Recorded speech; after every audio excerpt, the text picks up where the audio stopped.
Hello, everyone. I'm Mr. Edison, and I'm here to guide you into a peaceful slumber. If you find this video helpful, please give it a thumbs up and subscribe to the channel. I'd love to know where you're from and what time it is as you unwind. So settle in, get cozy, and let the relaxation begin. I live near Blackridge National Park, a vast wilderness area covering more than 200,000 acres of dense forest, rocky ravines, and mist-covered mountains. The park draws thousands of tourists annually who come to hike its trails, camp beneath its ancient trees, and photograph its spectacular vistas. But those of us who have lived in its shadow our entire lives understand there's another side to Blackridge. For locals like myself, the park holds secrets that don't appear in glossy brochures or guided tour narratives. We've grown accustomed to reports of strange occurrences, unexplained sounds echoing through valleys at night, hikers experiencing lost time, and occasionally people who enter the park and never return. Park rangers attribute most disappearances to exposure, accidents, or disorientation. Their explanations satisfy tourists and authorities. But long-time residents exchange knowing glances when another search party is organized. I've spent countless hours in Blackridge throughout my life, fishing its streams, hiking its most remote trails, and occasionally camping overnight in areas few visitors ever reach. Most of my experiences have been peaceful, even transcendent, but there have been moments, fleeting and unsettling, when something felt profoundly wrong. Times when the forest fell silent too suddenly, when shadows seemed to move independently of what cast them, when I felt watched by eyes I couldn't see. The incident I'm about to relate occurred in June 2019, when I was 10 years old. It remains the most terrifying experience of my life, one that fundamentally changed my relationship with the wilderness I once considered a second home. My grandmother, Eleanor, owned a century-old farmhouse situated on 40 acres of land that bordered the eastern edge of Blackridge. The property had been in our family for generations, originally a working farm that had gradually returned to wilderness as farming became less viable in the region. Only about 5 acres around the house remained cleared. The rest had surrendered to forest, indistinguishable from the national park, except for property markers few people could locate. Reaching grandmother Eleanor's house required navigating a winding, poorly maintained gravel road that ascended nearly 800 feet from the main highway. The road frequently washed out during heavy rains, making the property effectively unreachable without a vehicle equipped with four-wheel drive. This isolation was precisely why my grandmother refused to leave, despite her advancing age and increasingly fragile health.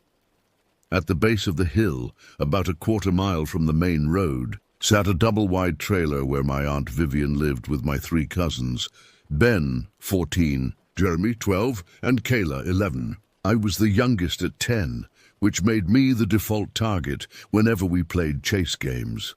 My cousins and I were close despite seeing each other only during summer breaks and occasional holidays. We shared the special bond of children who understood what it meant to grow up in the shadow of Blackridge. We had all heard the stories, witnessed the strange atmospheric changes that sometimes swept through the forest, and learned which areas of the property to avoid after sunset. The summer of 2019 was unusual because grandmother Eleanor had been hospitalized with pneumonia.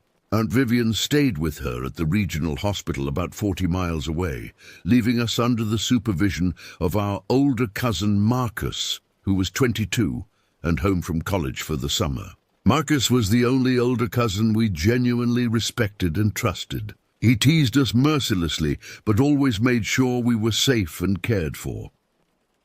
I arrived at the property on a Thursday afternoon, my mother dropping me off for what was supposed to be a 3-day visit. The weather forecast predicted clear skies, and I looked forward to spending time exploring with my cousins after being cooped up for most of the spring with a broken ankle.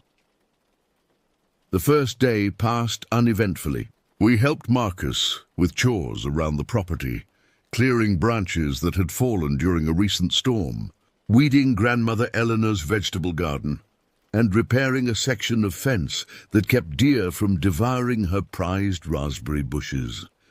By late afternoon, our obligations fulfilled, we were free to play. We hiked down to the creek that ran through the property, spent hours catching crawfish and building small dams, then returned to the house sunburned and hungry. Marcus prepared a simple dinner of spaghetti and garlic bread, and we ate on the wide front porch, watching fireflies emerge as darkness slowly enveloped the forest. That night, Ben suggested we sleep in the old barn, a proposition that thrilled Kayla and Jeremy, but made my stomach tighten with inexplicable dread. I reluctantly agreed, not wanting to appear cowardly in front of my older cousins. Marcus vetoed the plan, however, insisting we all sleep in the house where he could keep an eye on us. I felt an overwhelming sense of relief that I carefully concealed from the others.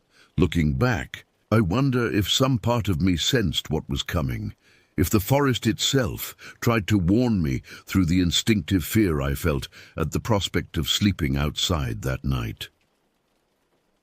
Friday began warm and clear. After breakfast, Marcus informed us he needed to drive into town for supplies. He gave strict instructions not to wander beyond the cleared portion of the property while he was gone, and especially not to venture toward the boundary with the national park.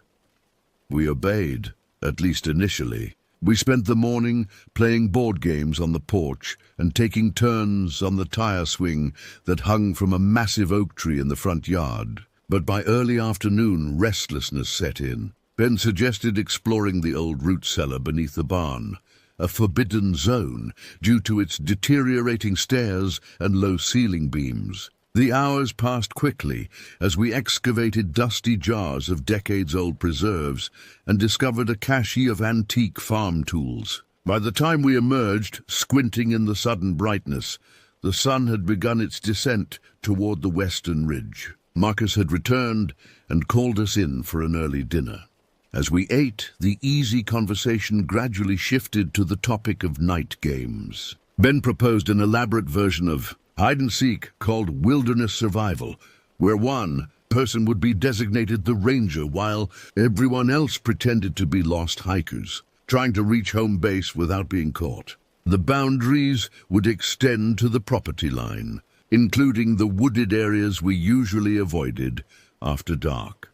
Marcus hesitated, but ultimately agreed on the condition that we all carry flashlights and stay within shouting distance of the house. "No one goes near the park boundary," he insisted, his voice uncharacteristically serious. "And everyone needs to be back at the house by 9:30, no exceptions." As dusk descended, we prepared for the game, gathering flashlights and establishing rules. We decided the first round would begin with Marcus as the ranger, giving us 5 minutes to hide before he started hunting. The home base would be the front porch, which we'd need to reach without being tagged.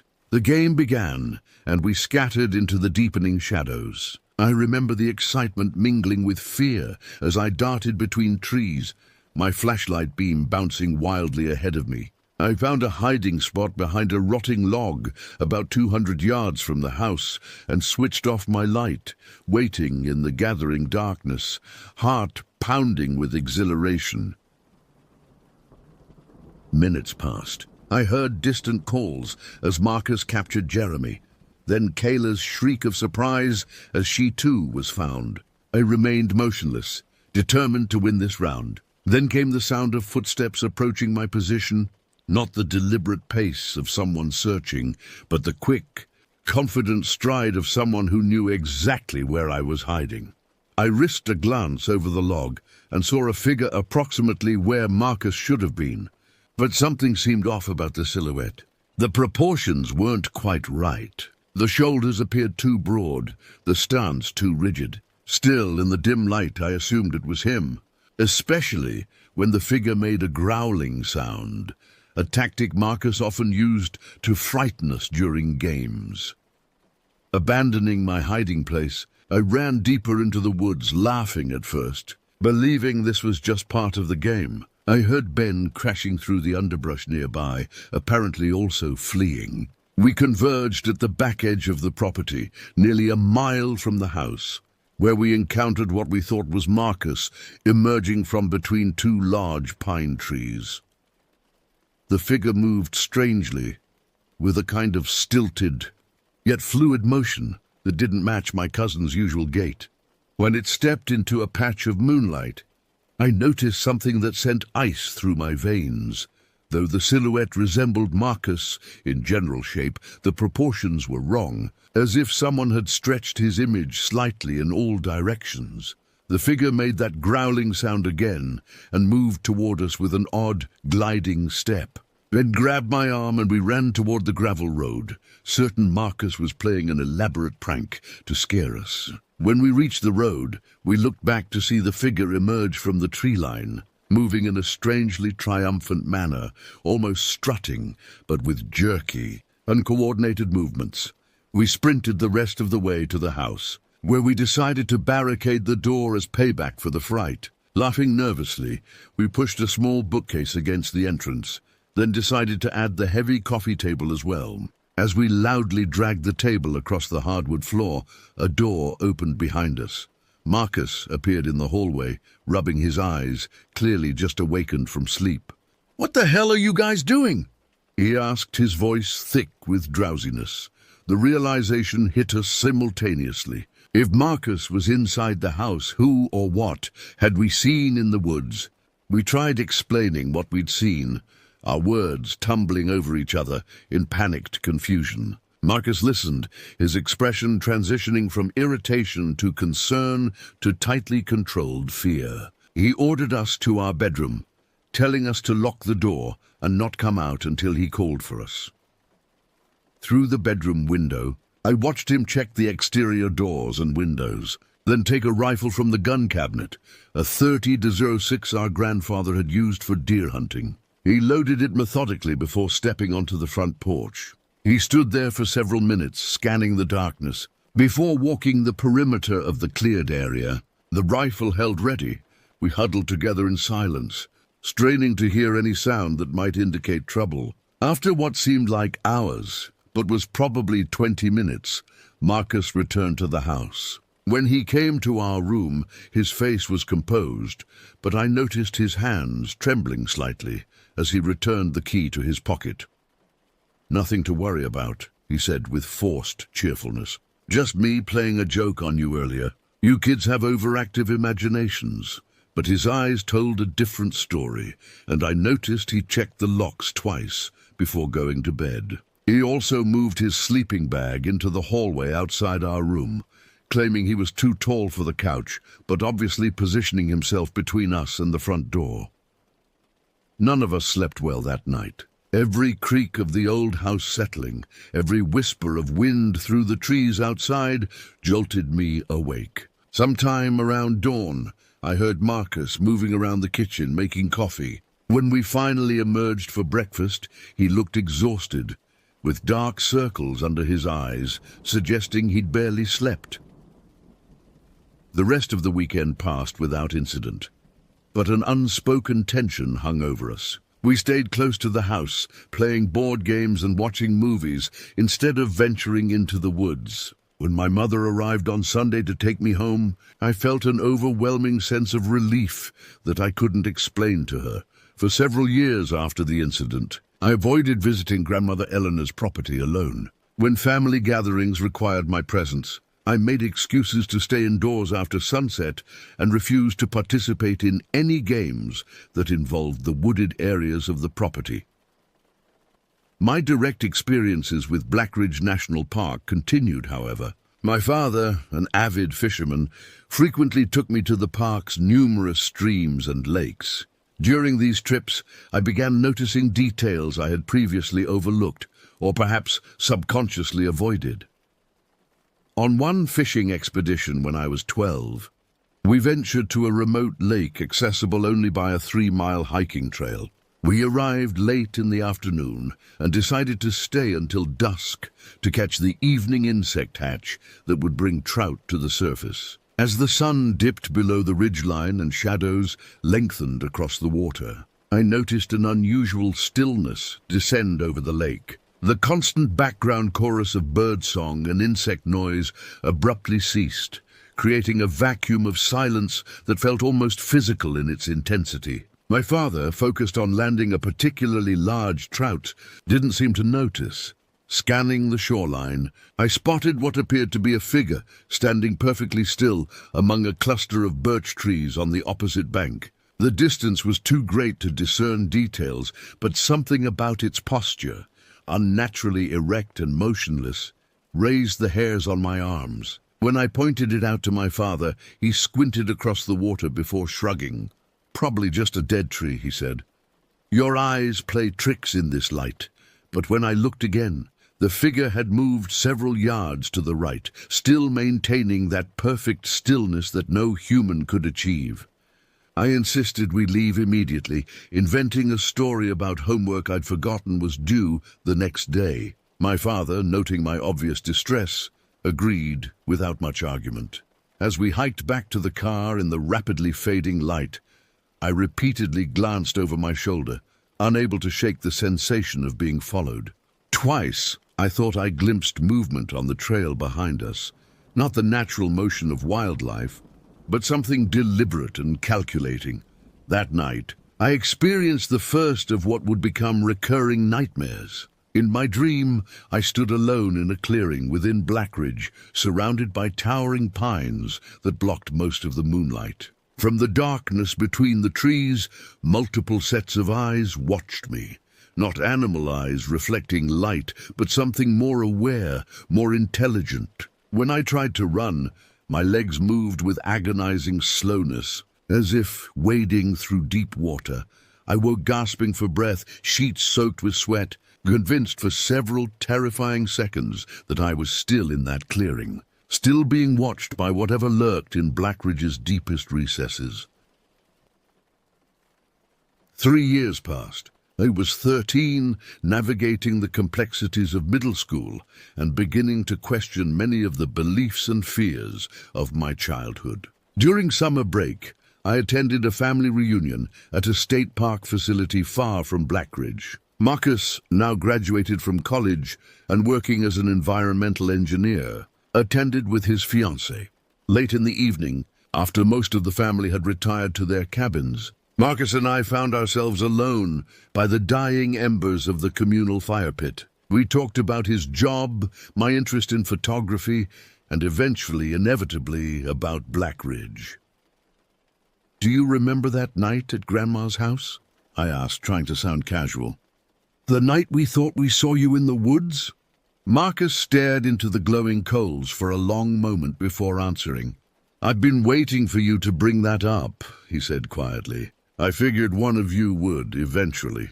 He took a deep breath. "I lied to you kids that night. What you saw wasn't me playing a joke, and it wasn't your imagination. The truth, as Marcus explained it, was both more mundane and more terrifying than the supernatural explanations I'd contemplated over the years. The figure we encountered likely wasn't a forest spirit or mythological entity, but a human, albeit one with disturbing intentions. "The Park Service doesn't publicize it much," Marcus said, "but there have been reports for decades about someone, or possibly several individuals, living deep in Blackridge's most remote areas. People who've gone feral, for lack of a better term." He explained that according to his research, which included reviewing incident reports from park rangers and interviewing long-time residents, at least 3 people had gone missing in Blackridge in the 1970s, whose bodies were never recovered. One theory held that these individuals hadn't perished, but had chosen to remain in the wilderness, gradually losing connection with civilization and adapting to a primitive existence. "The human mind can deteriorate in isolation," Marcus explained, "combined with the challenges of wilderness survival and possible pre-existing mental health issues. It's not inconceivable that someone could regress to an almost animal-like state. What we had encountered, Marcus believed, was one such individual, someone who had observed our family from a distance and perhaps developed a fixation on the property or on us. The strange movement and posture could be explained by years of moving through dense forest. Muscles develop for different purposes than typical human locomotion. I've seen it more than once, he admitted. The first time was when I was about your age. I was hiking alone near the property line and spotted someone watching me from the underbrush. When they realized I'd seen them, they moved in this bizarre quadrupedal way, like a human trying to move like an animal. It was deeply unsettling.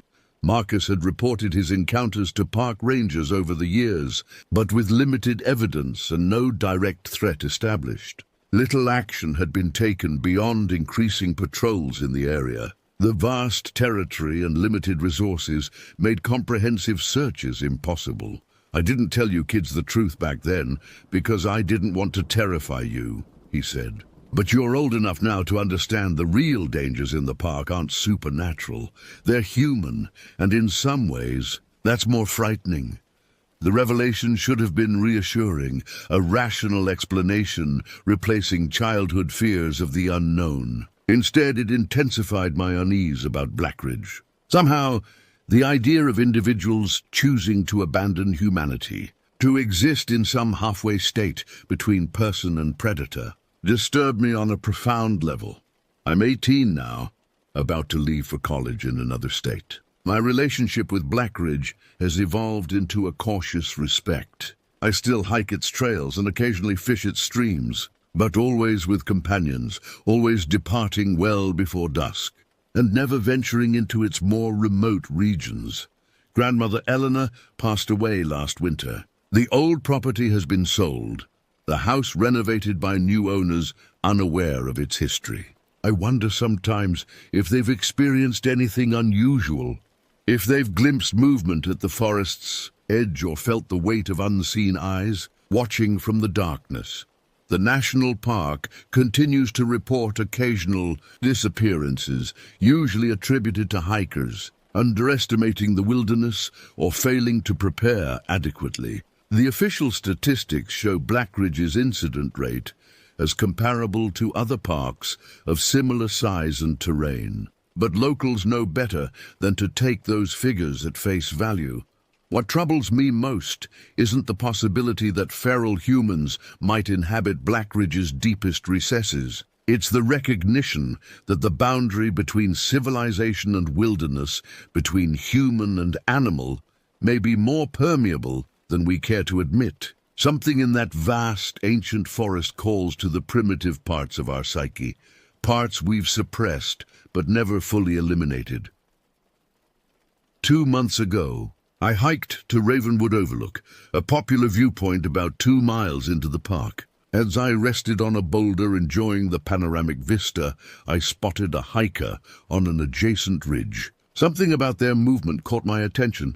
A subtle but distinctive irregularity in their gait. For a moment, our gazes seemed to meet across the distance. The figure raised a hand in what might have been a greeting, but felt more like a claim staked, a boundary established.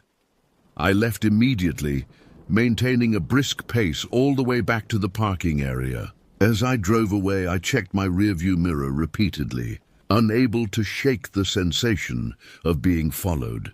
This is my warning to those who visit national parks, particularly Blackridge. Respect the wilderness, not just for the natural dangers it presents, the weather, the terrain, the wildlife, but for the more insidious threat it poses to human identity itself. There's something in these ancient forests that can unmake a person, can erase the thin veneer of civilization and expose the creature beneath. The parks are carefully managed, patrolled, and mapped, creating an illusion of control and safety. But these are just human constructs laid over something far older and more powerful. The wilderness watches, waits, and occasionally reaches out to claim one of us. Be vigilant when you venture beyond the trail markers and campgrounds. And if you ever sense you're being watched, if the forest falls suddenly silent around you, if motion at the corner of your vision disappears when you turn to look, don't dismiss it as imagination. Trust your instincts and leave before darkness falls. Some parts of the wild were never meant for us, and some who enter never truly return, even if they walk out on their own 2 feet.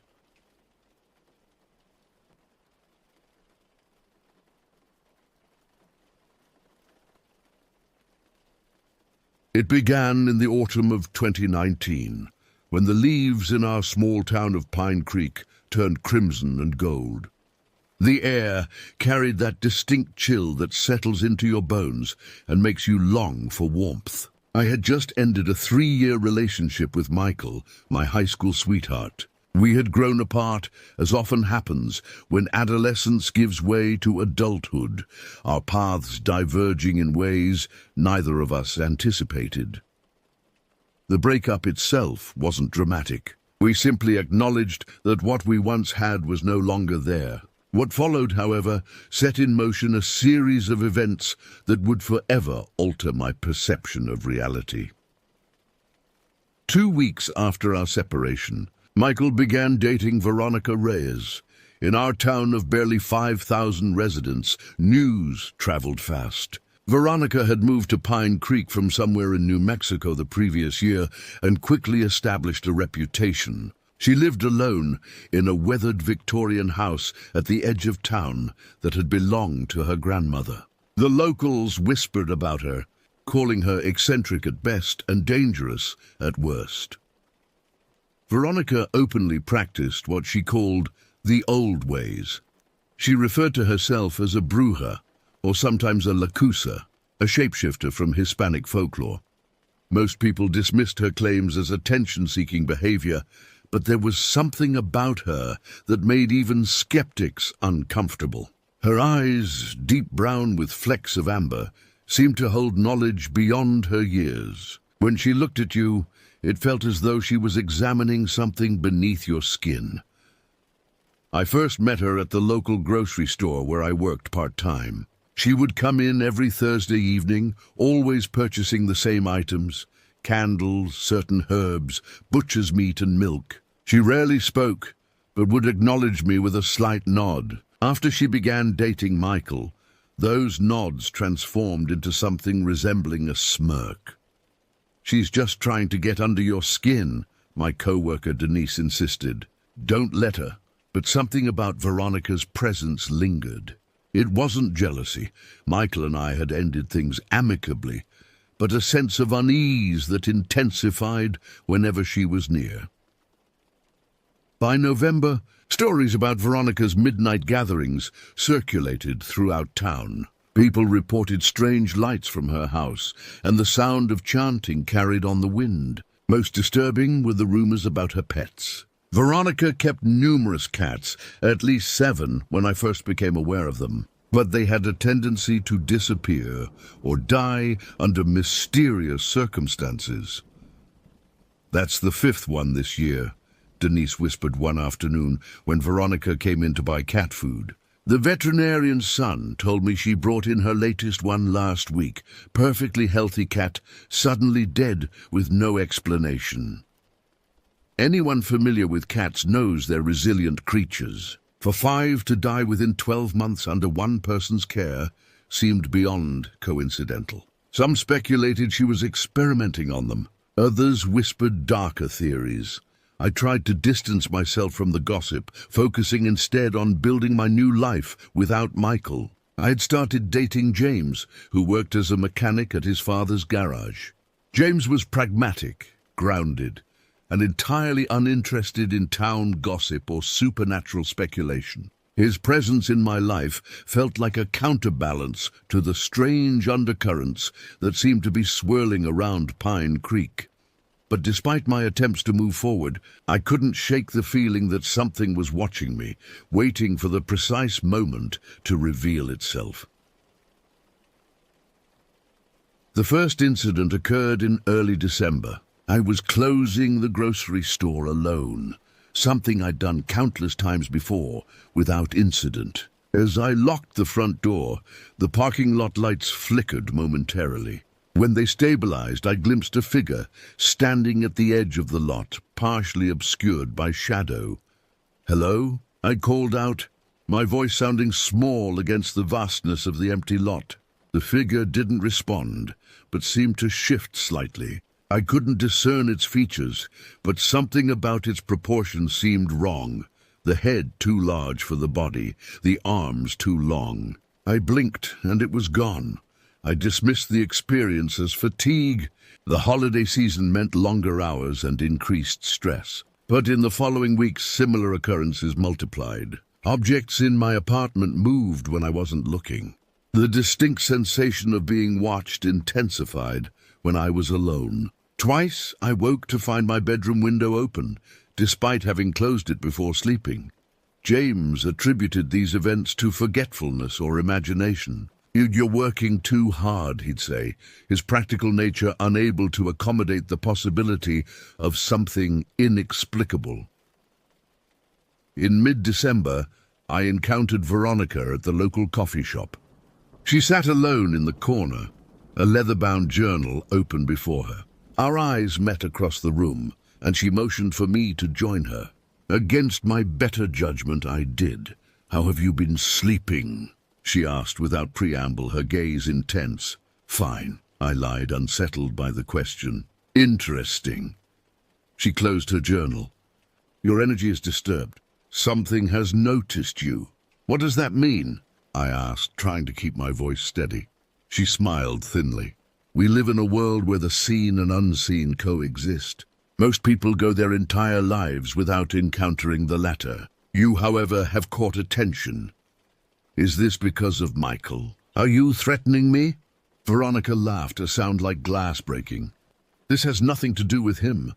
This is much older than any relationship. But be careful, recognition goes both ways. Once you see it, it sees you more clearly too." She gathered her belongings and left before I could respond, leaving me with a sensation of dread that settled in my stomach like a stone.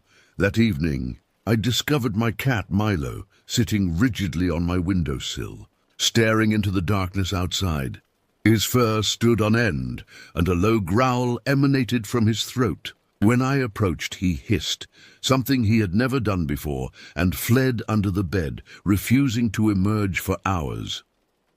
The following morning, I found strange markings in the dirt beneath my bedroom window. They resembled footprints, but were oddly shaped, too narrow, with what appeared to be 4 digits instead of 5. James insisted they were probably raccoon tracks, but they didn't match any animal prints I'd ever seen. As December progressed, more people in town reported unusual experiences. Dogs refused to walk down certain streets. Children spoke of seeing a tall shadow person, watching them from the trees near the elementary school. 3 more cats disappeared from homes near Veronica's house. The town's collective anxiety grew, though most attributed it to winter's gloom or the pressure of the approaching holidays. I knew better. Something had changed in Pine Creek, and somehow I sensed it was connected to me. The dream came on the winter solstice, the longest night of the year. I had fallen asleep on my living room couch while watching television. The transition from wakefulness to dreaming was seamless, so much so that at first I didn't realize I had crossed the threshold. In the dream, I stood at the edge of a forest I recognized as the woods beyond Pine Creek. The trees were barren, their branches reaching toward a moonless sky like skeletal fingers. The air felt dense, resistant, as if I were moving through water rather than atmosphere. From the darkness between the trees, Veronica emerged. She wore a long white dress that seemed to glow with its own light. Her hair, usually pulled back, hung loose around her shoulders. But her face was what triggered the first jolt of true fear. Her features were hers, but somehow altered. Her eyes had expanded, consuming too much of her face, and reflected light like an animal's. Her mouth stretched wider than humanly possible, revealing teeth that appeared too numerous and too sharp. "I tried to warn you," she said, her voice layered with other sounds, rustling leaves, distant whispers, the cry of an owl. "But you weren't listening."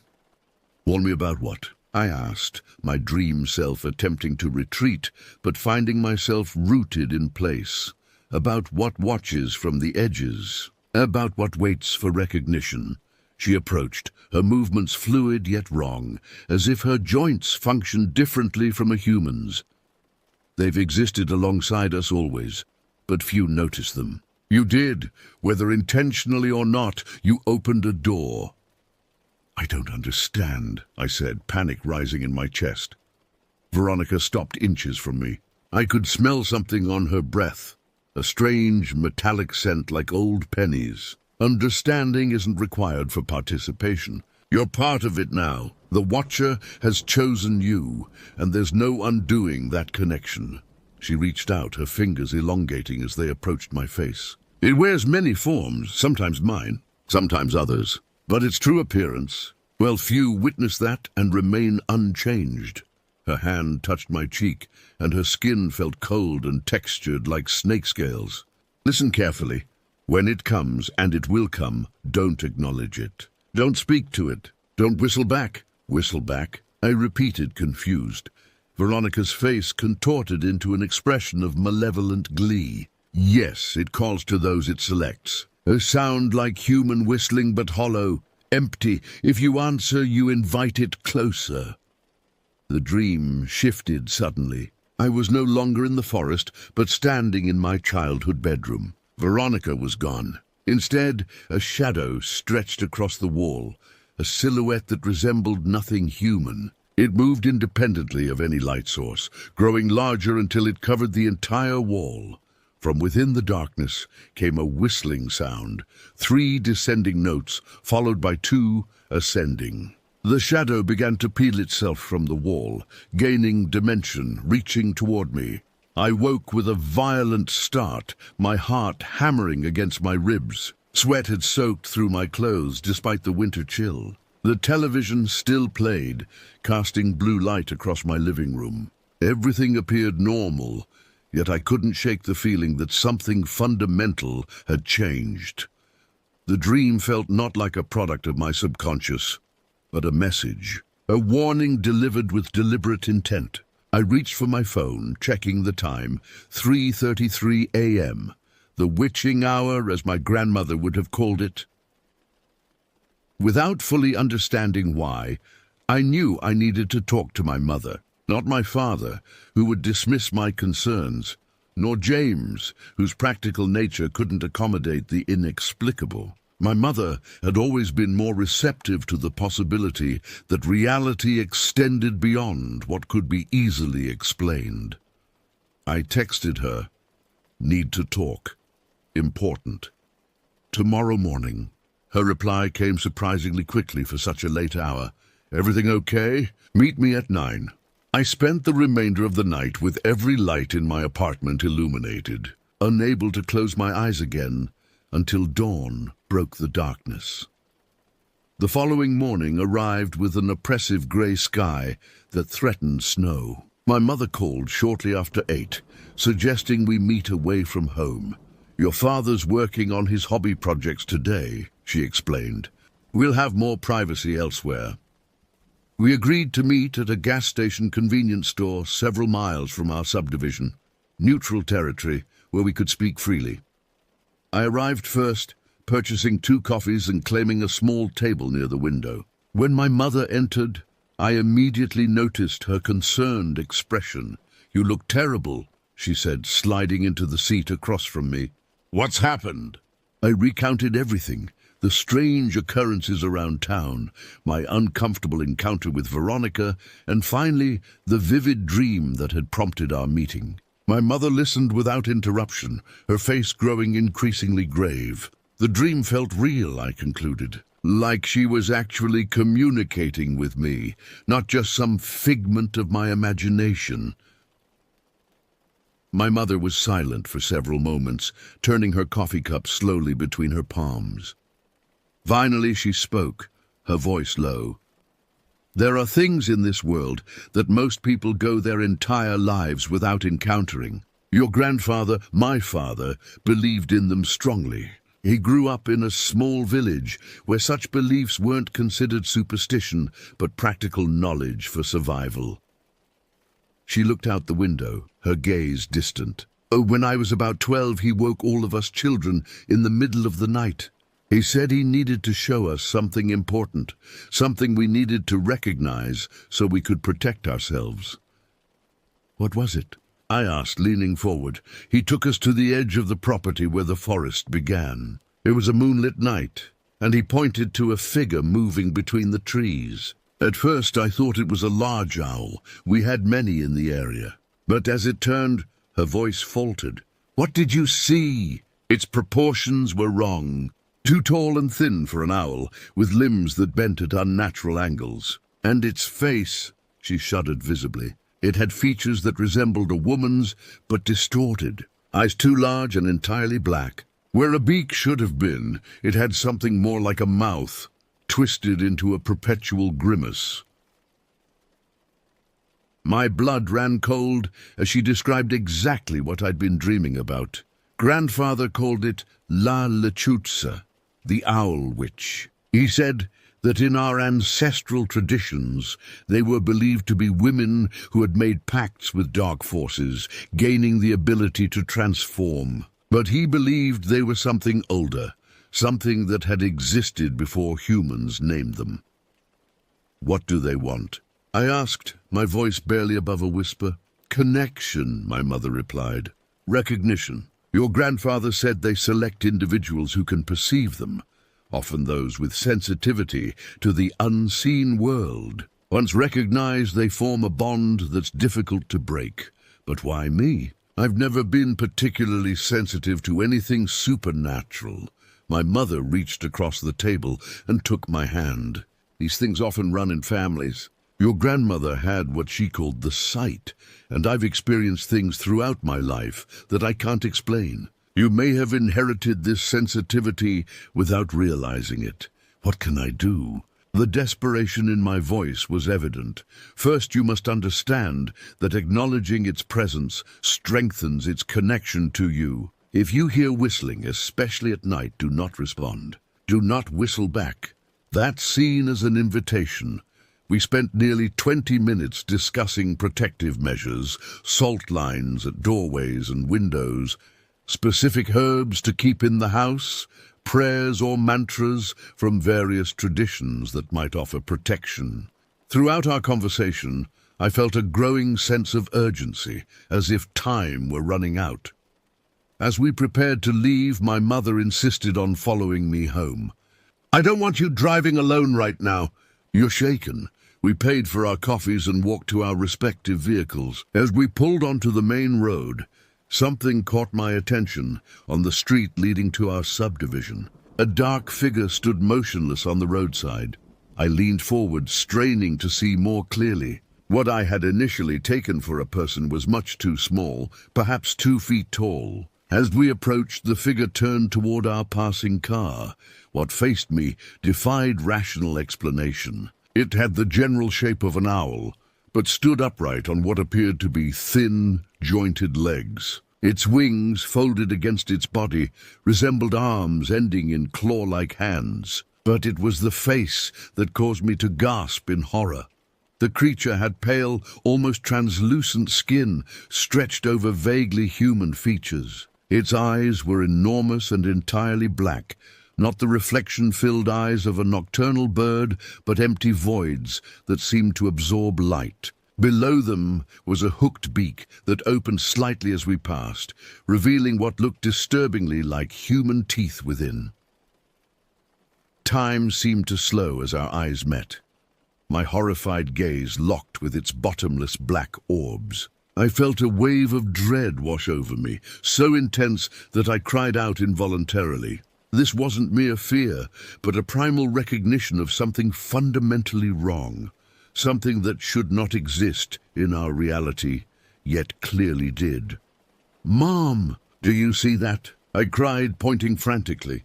She glanced in the direction I indicated, but showed no reaction. See what? What's wrong? There. Right there. The thing by the road. My voice had risen to a near scream. My mother immediately slowed the car and began to reverse. I turned in my seat, searching desperately for the creature, but it had vanished completely. The roadside stood empty, showing no signs of disturbance. We sat in silence for several minutes, the car idling as I explained what I had seen. My mother's face had gone pale. "It's happening faster than I thought," she said quietly. "It's showing itself to you directly now. But why couldn't you see it?" I demanded, still trembling. "Because it's not choosing me," she replied simply. "It's chosen you." The next several days passed in a blur of anxiety and research. I called in sick to work, unable to face normal interactions, while my understanding of reality was crumbling. James came by daily, bringing food and offering practical support, despite his skepticism. "Maybe you should talk to someone professional," he suggested gently after I flinched at a shadow cast by a passing car. "There's no shame in getting help for anxiety." I couldn't explain that what I was experiencing went beyond anxiety. How could I make him understand that the boundary between our world and something else had become permeable in my presence? Instead, I channeled my energy into research. I spent hours online, searching for information about owl women, shapeshifters, and entities that whistle in the night. The results were both illuminating and terrifying. Across multiple cultures and continents, similar entities appeared in folklore. La Lechuza in Mexican tradition, the Strix in ancient Roman mythology, the Lilith of Hebrew texts, all shared characteristics with what I had seen. Women who transformed into owl-like creatures, often as punishment or through dark pacts. Beings that lured their victims with whistling sounds, or called their names in familiar voices. One account from a small town in northern Mexico particularly chilled me. My grandfather told us never to answer when we heard whistling at night. A man in his village did. They found him 3 days later in the forest. His body was intact but empty, as if something had hollowed him out from the inside. Another report from Arizona described a woman's encounter. It perched on my roof for 3 nights. Each night it would scratch at the shingles and whistle. 3 descending notes, then 2 ascending. On the 3rd night, it spoke my name in my mother's voice. I almost opened the window before I remembered my grandmother's warning. The pattern was clear. These entities, whatever they truly were, selected individuals, made their presence known gradually, and then attempted to establish deeper contact. Those who responded or acknowledged them faced consequences, ranging from persistent haunting to disappearance or death.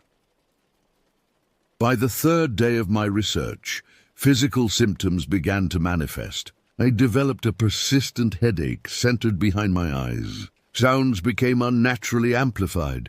The hum of the refrigerator, the tick of the wall clock, the rustle of trees outside my window, all seemed to carry hidden messages. Most disturbing was the sensation of being continually observed, even in the most private moments. On the 4th night, I received a text from Michael, something unusual since we rarely communicated after our breakup. "Need to talk about V. Something's wrong. Can we meet?" I hesitated, suspecting a trap not from Michael, but from whatever had attached itself to me. The entity had shown an ability to mimic or influence others. Could it be using Michael now to lure me out? I replied cautiously, "What's going on?" His response came quickly. "She's been talking about you. Says you've seen something you shouldn't have. She's different lately. Scary different." We arranged to meet the following day at a busy cafe in the center of town, a public place where I felt marginally safer. But sleep that night proved impossible. Around 2 in the morning, I heard it for the first time. From somewhere outside my bedroom window came a distinct whistling, 3 descending notes followed by 2 ascending ones. Exactly the pattern described in my research. Exactly the sound from my dream. I froze, barely breathing as the sound repeated. It seemed to come from directly outside my second-story window, a physical impossibility for any normal being.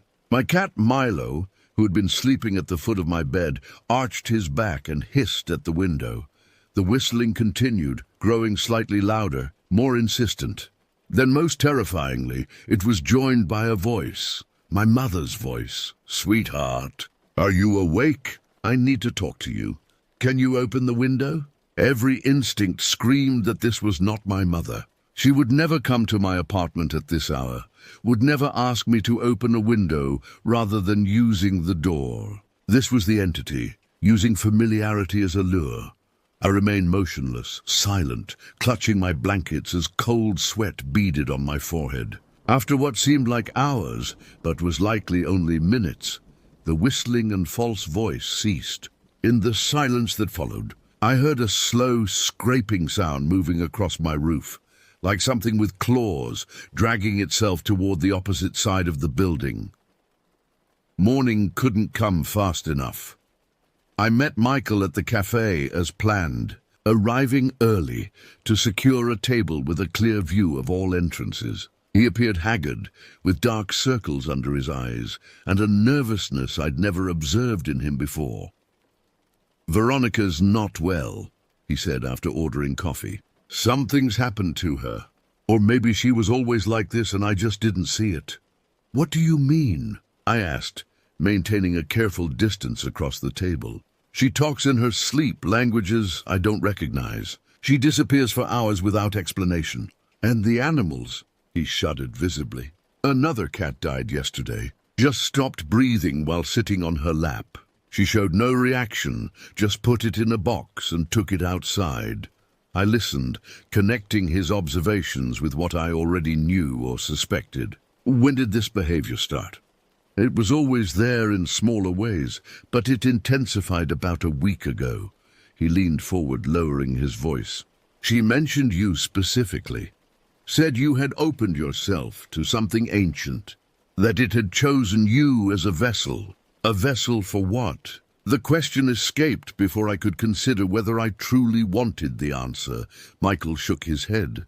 "She wouldn't say, but she seemed almost envious, like you'd been given an opportunity she had sought for herself."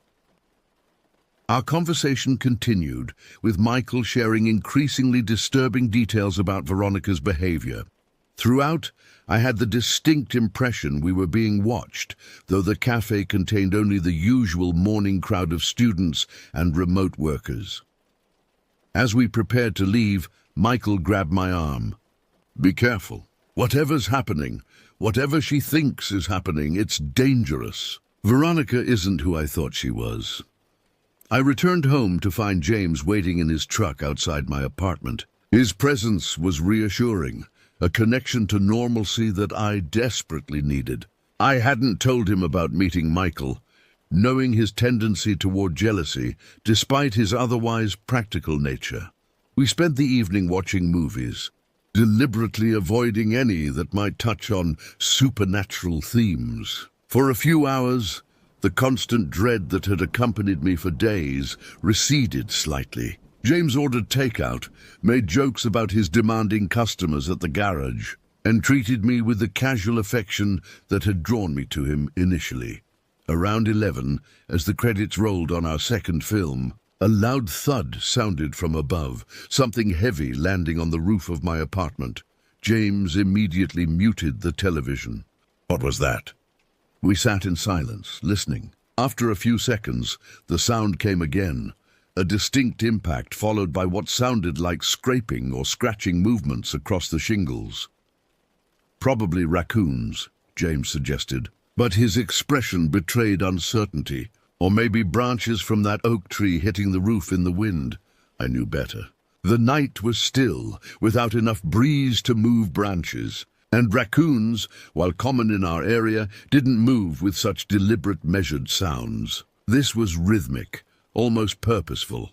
The scraping continued, tracing what seemed to be a circular pattern directly above my living room. Occasionally it would pause, then resume with greater intensity. During one such pause, I heard it, the whistling faint but unmistakable, Do you hear that? I whispered, clutching James's arm. He frowned, concentrating. Hear what? The whistling. 3 notes down, 2 up.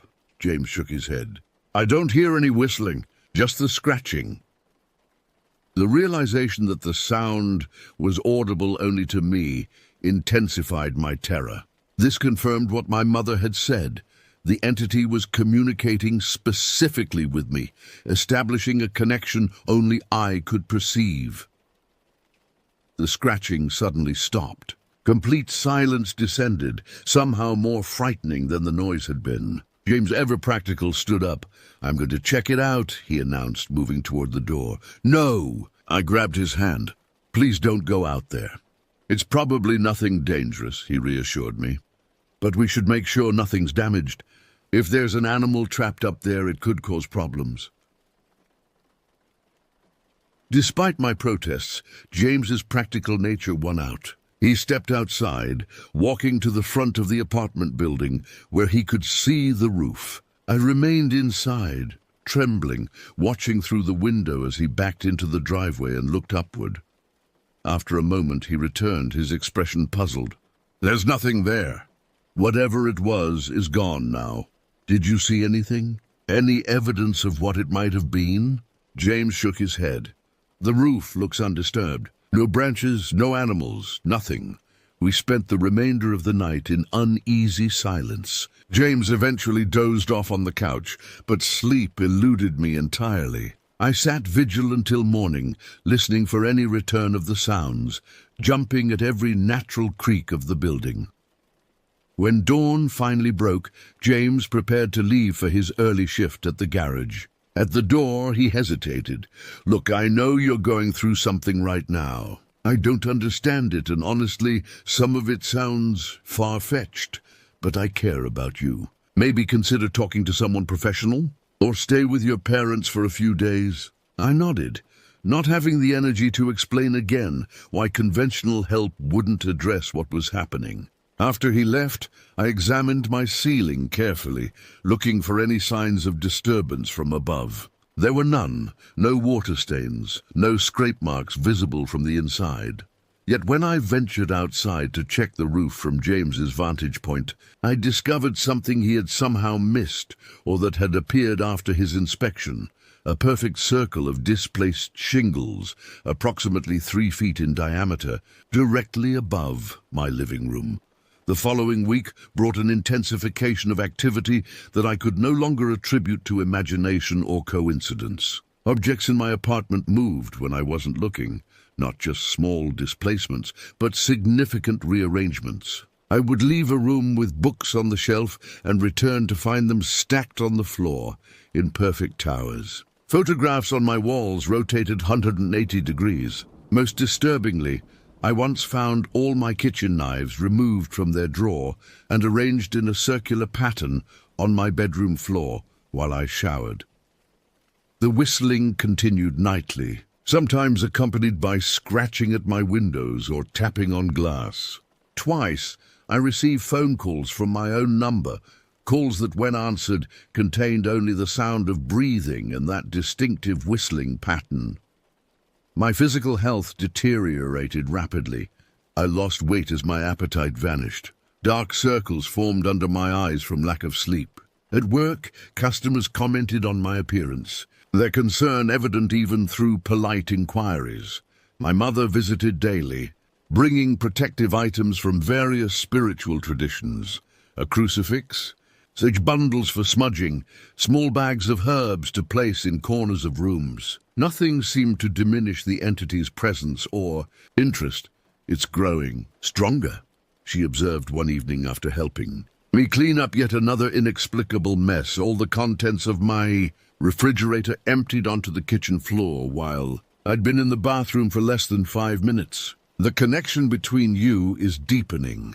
How do I break it? I asked, desperation evident in my voice.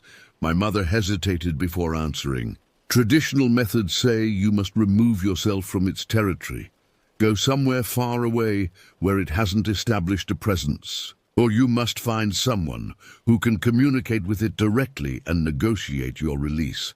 Someone like Veronica. I said, the realization dawning. Possibly. If she truly is what she claims to be, she might understand these entities better than most. The suggestion of seeking help from Veronica, the person who seemed somehow connected to the beginning of my ordeal, felt wrong. Yet I was running out of options and strength to continue resisting alone. That night, after my mother left, the entity made its boldest move yet. I'd finally fallen into an exhausted sleep around midnight when a sound woke me, a light tapping at my bedroom window. In my half-conscious state, I turned toward the sound. Through the glass, illuminated by moonlight, was a face. Not the owl-like creature I had glimpsed before, but a human face, my own face, looking back at me with an expression I'd never worn. My doppelganger smiled, revealing teeth too numerous and sharp to be human, and raised a finger to tap the glass again. I screamed, scrambling backward across my bed until I hit the opposite wall. The face remained, watching my terror with evident satisfaction. It raised a hand, a distorted mirror of my own, and beckoned, mouthing words I couldn't hear through the glass, but somehow understood. Let me in. I fumbled for my phone, calling James despite the late hour. By the time he answered, the figure at my window had vanished, leaving no trace on the glass, no fingerprints, no breath condensation. James arrived 20 minutes later to find me huddled in my living room, every light blazing. When I described what I'd seen, concern deepened in his expression. "I think you're experiencing some kind of psychosis," he said gently. "These things you're describing, they're not physically possible. A face identical to yours outside a second-story window. Objects moving when you're not looking? It sounds like you're having a mental health crisis."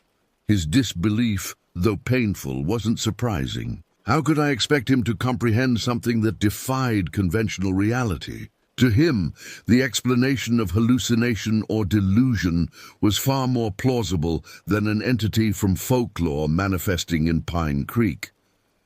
"Stay with me tonight," he urged. "Tomorrow we'll get you some help."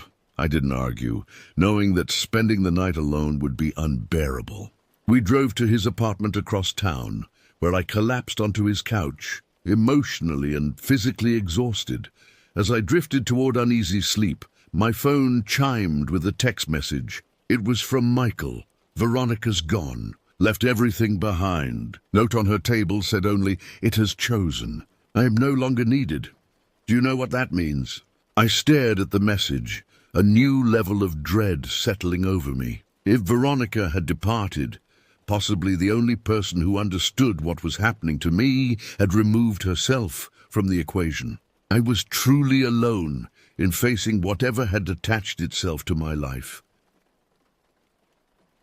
Sleep finally claimed me but brought no respite. In my dreams, I walked through Pine Creek, but the town was empty of people. Buildings stood abandoned, doors swinging open in a wind I couldn't feel. At the center of town waited the creature, no longer bothering with disguise or partial manifestation. It stood fully revealed, a towering, emaciated figure with the general structure of a human woman, but elongated beyond possibility. Its skin pale and translucent, its limbs bending at additional joints. The owl-like face I had glimpsed before was merely one aspect of something far more complex and ancient. It spoke without moving its beak-like mouth, the words appearing directly in my mind. "Recognition is complete. The vessel is prepared. The merging begins." I woke gasping for air, dawn light filtering through James's curtains. He was already up, making coffee in the kitchen. For a moment, normality seemed possible.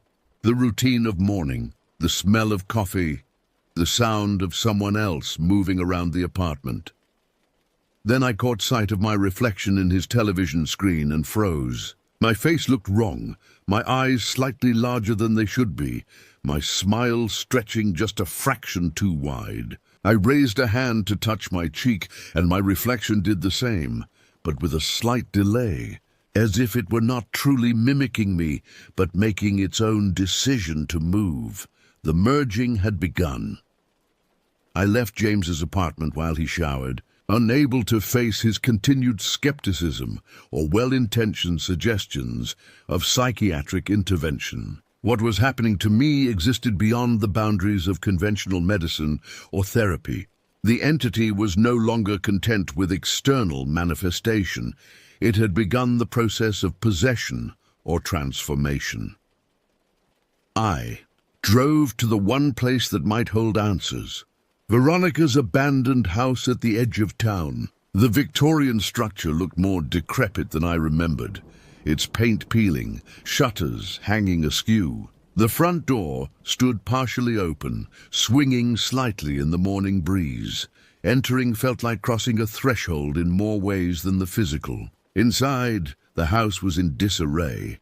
Furniture overturned, books scattered across floors, walls marked with symbols drawn in what appeared to be ash or charcoal. The air smelled of incense, herbs, and something underneath, a metallic tang that reminded me of blood.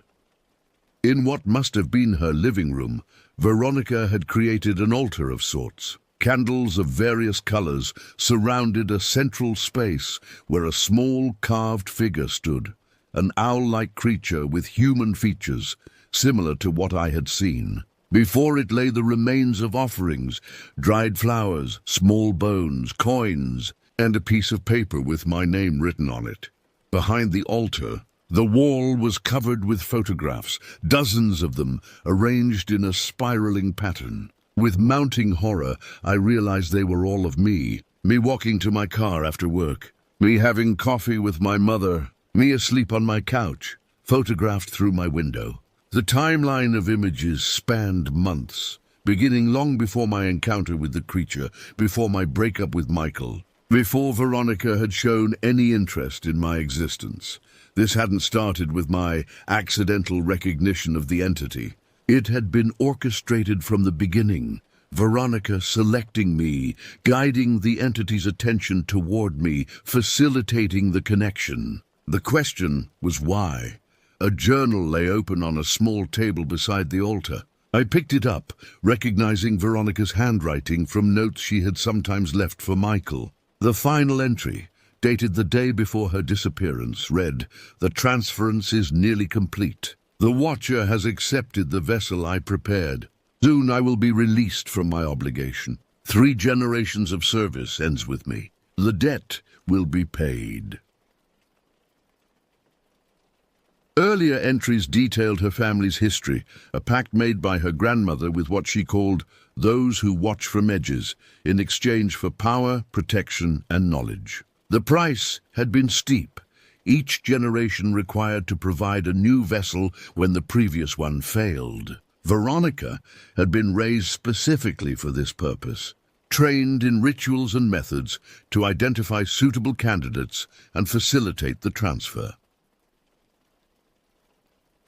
Nicey had been selected not randomly but deliberately, chosen for qualities Veronica had identified as compatible with the entity's needs. My sensitivity to the unseen world, inherited through my mother's lineage, made me an ideal replacement vessel. The realization brought not just terror, but rage. My life had been manipulated, my perception of reality shattered, all to fulfill someone else's obligation to an ancient entity. As I stood in that room, surrounded by evidence of the elaborate trap I had been led into, I felt a change within me. The constant fear that had accompanied me for weeks transformed into determination. If this entity had chosen me, if Veronica had selected me as a vessel, then perhaps I had more agency in this process than I had assumed. I gathered Veronica's journal and several other items that seemed significant. A small cloth bag of herbs labeled "Protection," a vial of liquid with no identification, and a silver pendant in the shape of an owl. I didn't have a plan yet, but knowledge was power, and these items represented the accumulated knowledge of generations.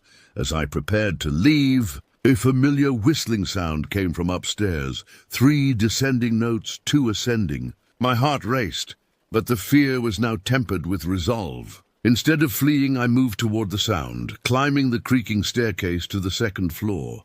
The master bedroom door stood open. Inside, the room was surprisingly orderly compared to the chaos below.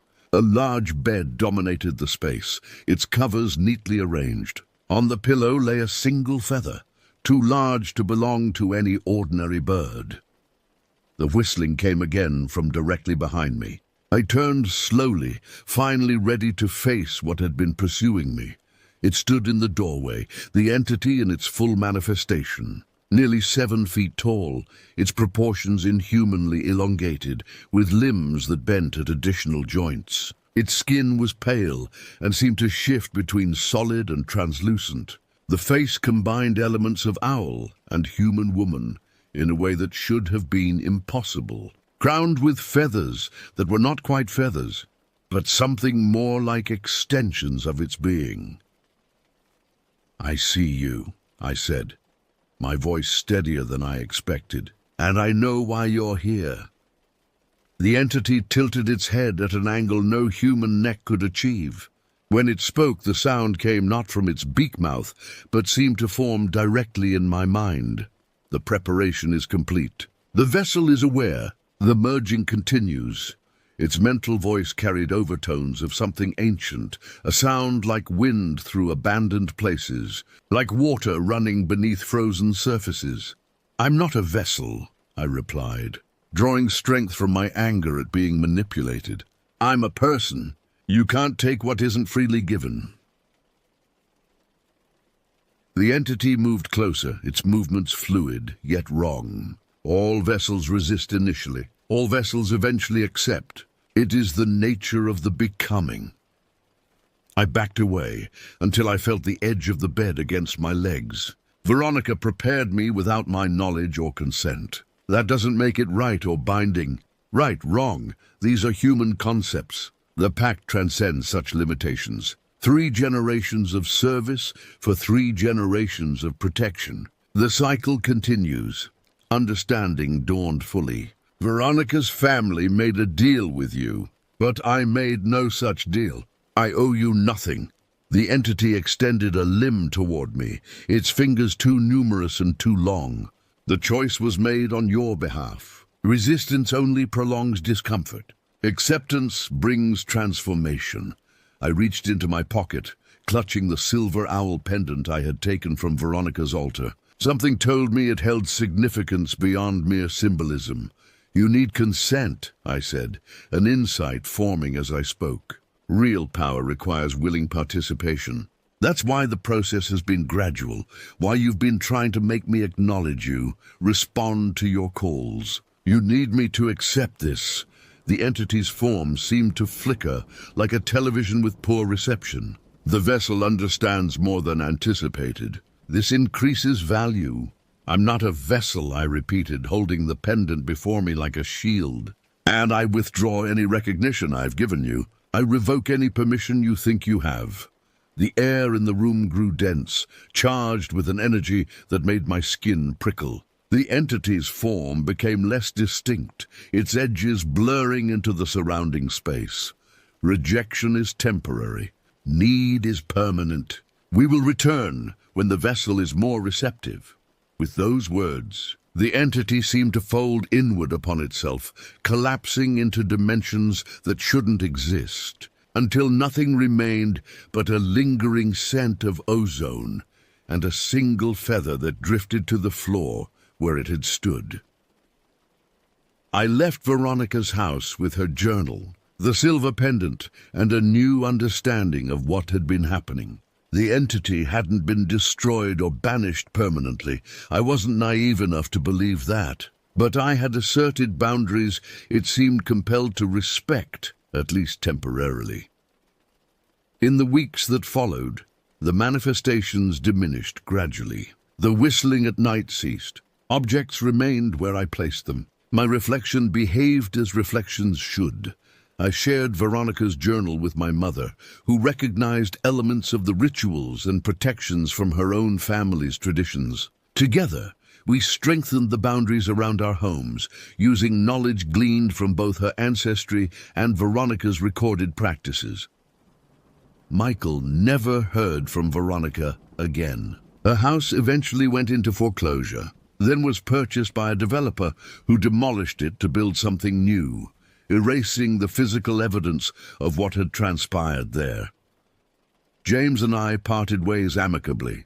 The gulf between his perception of reality and what I had experienced proved too wide to bridge. He needed rational explanations. I'd encountered something that defied rationality. I still wear the silver owl pendant daily, not as tribute or recognition, but as reminder and protection. Sometimes, in the liminal moments between waking and sleep, I sense a presence at the edges of perception. I hear the faintest echo of whistling, 3 notes down, 2 up. But I never respond. I never acknowledge. The entity waits for my defenses to weaken, for my resolve to falter. It is patient in a way only immortal things can be. And so am I vigilant in the way only those who have glimpsed beyond the veil can be.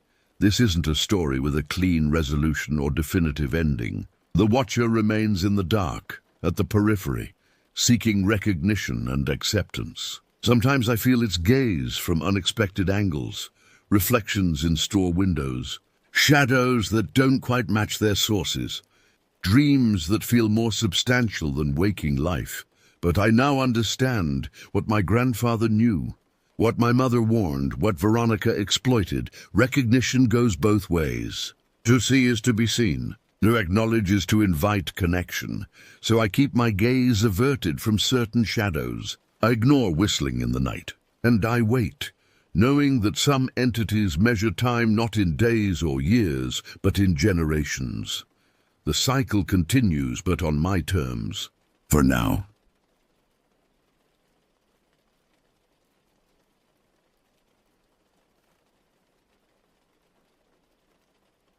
August 2021 was supposed to be the perfect month for our expedition to Yosemite National Park. I had just turned 20, and as a graduation gift to myself, I convinced my Uncle Michael and his friend Gregory to take me on a hike to Half Dome.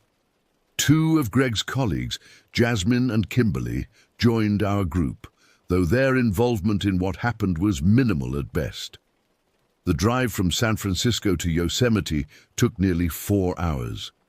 I remember staring out the window as the landscape gradually transformed from urban sprawl to rolling hills, then to the majestic Sierra Nevada mountains. Michael drove while Greg navigated, occasionally sharing stories about previous hiking expeditions.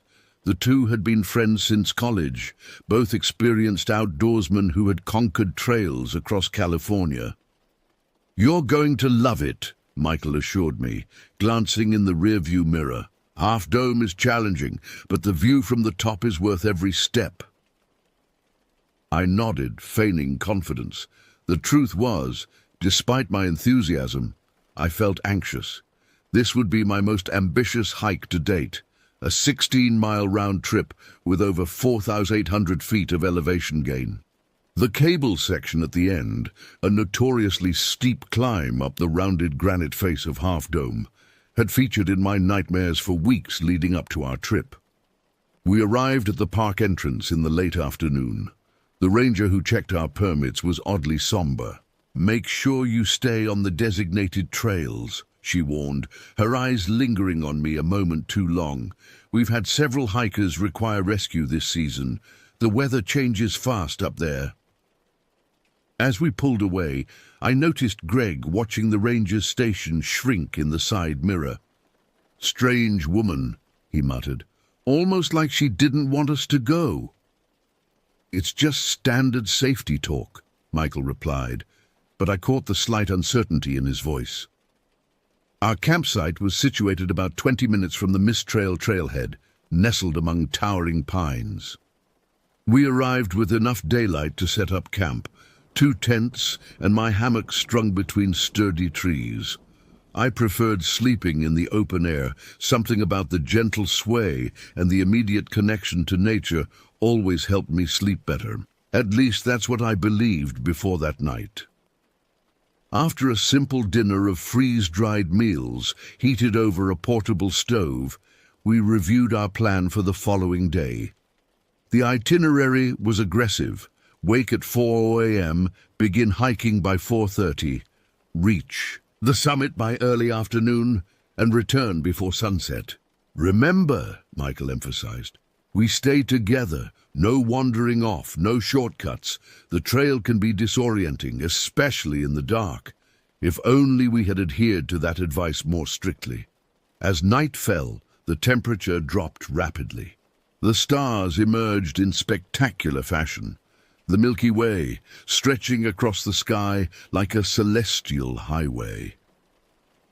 Under different circumstances, I would have stayed up to admire them, but knowing the early start ahead, I retreated to my hammock while the others settled into their tents. I drifted off to sleep with the gentle sounds of the forest around me, the distant hooting of an owl, the rustle of leaves in the light breeze, the occasional crackle from our dying campfire.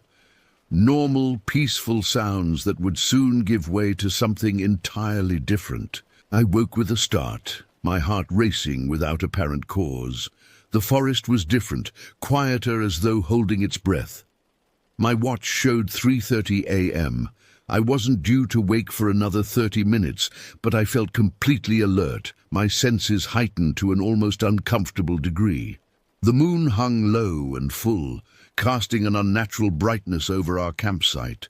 Every shadow appeared sharper, deeper, more defined than it should have been. I lay motionless in my hammock, trying to identify what had jarred me from sleep. There had been no nightmare, no sudden noise that I could recall. Just an overwhelming sensation that something wasn't right. I sat up slowly, scanning the perimeter of our camp. The tents containing the others stood motionless, their occupants presumably still asleep. Our gear remained untouched. Nothing appeared disturbed, yet I couldn't shake the feeling that something had changed. The forest floor, typically alive with the movement of nocturnal creatures, remained eerily still.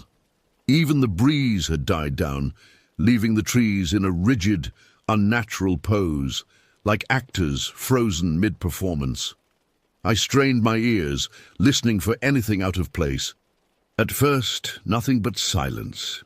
Then, almost imperceptible, the sound of movement in the underbrush, several yards beyond the reach of the moonlight. Not the familiar scurrying of a small animal, but something more deliberate, something heavier. Footsteps. I remained perfectly still, not daring to breathe. The footsteps continued, a slow, methodical circuit around our camp, just beyond the visual threshold of the moonlight. Occasionally they would pause, as though their owner was observing us, before resuming their patrol. After what felt like an eternity, the sounds receded, fading into the distance until I could no longer discern them from the ambient noises of the forest. I contemplated waking Michael and Greg, but hesitated. What would I say? That I heard footsteps? It could have been a park ranger doing routine checks, or perhaps a fellow camper who had lost their way. There was no reason to disturb everyone's sleep over what might be nothing. I lay back, but sleep refused to return. I fixated on the moonlight filtering through the canopy, creating dappled patterns that seemed to shift and contort even without a breeze to move the branches. The sensation that I was being watched persisted, despite the silence that had returned to the forest. At 3:50 a.m., I decided to abandon the pretense of sleep.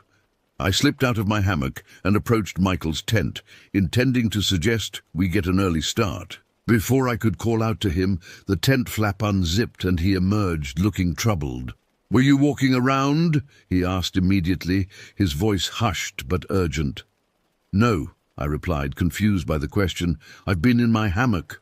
"Why?" Michael glanced around the campsite, his expression guarded. "I woke up because I heard someone walking around. Not an animal, a person. Deliberate steps circling the camp." A chill ran through me that had nothing to do with the pre-dawn temperature. "I heard it too," I admitted. "I thought I was imagining things." Greg emerged from his tent, already dressed. "Everything okay out here?" he asked, though something in his tone suggested he already knew the answer. "Did you hear anything unusual?" Michael asked him. Greg hesitated before nodding. "Footsteps. Too heavy for an animal, too methodical for a lost hiker." He shrugged, attempting nonchalance. "Probably just a ranger checking the sights." We all agreed that must be the explanation, but I noticed none of us appeared convinced. By unspoken agreement, we began preparing for the hike earlier than planned, perhaps all equally eager to leave the campsite behind. As I gathered my gear, I caught Greg staring into the darkness beyond the campsite, his flashlight beam probing the dense foliage. For a moment, I thought I saw the light reflect off something, a pair of eyes perhaps, but when I looked again, there was nothing there. "Ready?" Michael asked, shouldering his pack. We nodded, and without further discussion, headed toward the car. We reached the trailhead parking lot by 4:30 a.m., exactly as planned despite our early start. The pre-dawn air felt dense, almost stuffy, unusual for the typically crisp mountain mornings. A handful of other vehicles dotted the lot, fellow hikers with similar plans to beat the day's heat and crowds. I stepped out of the car, inhaling deeply, trying to clear the lingering unease from our disturbed night. The familiar scent of pine and earth should have been comforting, but something subtle lurked beneath those natural odors, something faintly metallic and unfamiliar. Michael busied himself checking our supplies while Jasmine and Kimberly adjusted their hiking boots. Greg stretched his arms overhead, glancing toward a small concrete building near the trailhead. "I'm going to use the restroom before we start," he announced, grabbing his headlamp. "Be right back."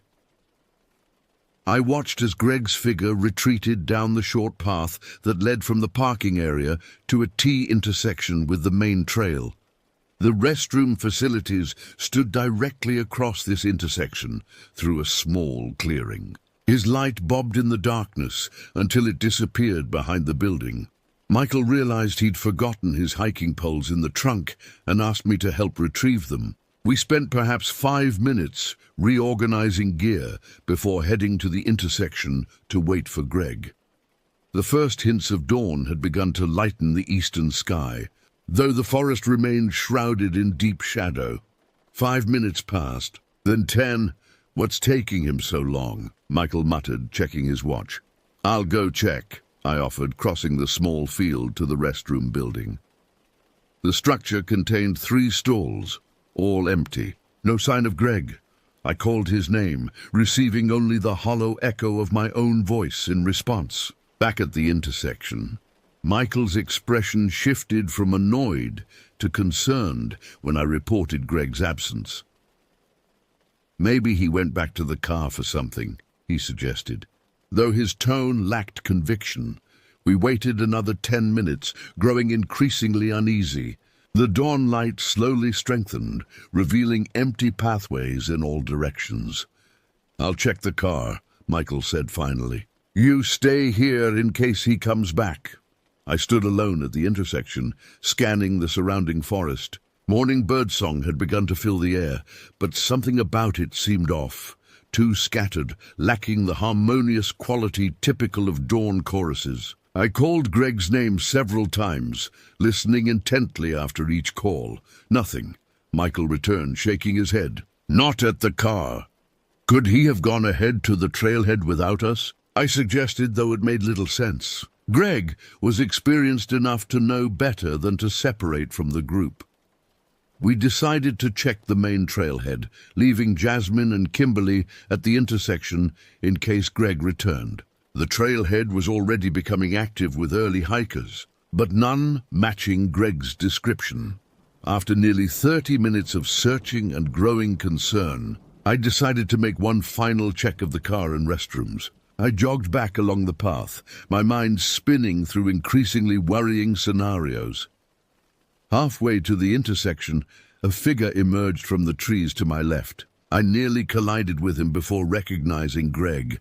His appearance stopped me cold. His normally meticulously kept hair was disheveled, his face gleaming with sweat despite the cool morning air. Most disturbing was his expression, a combination of confusion and something else I couldn't quite identify. Fear, anger? His eyes seemed somehow different, though I couldn't articulate how.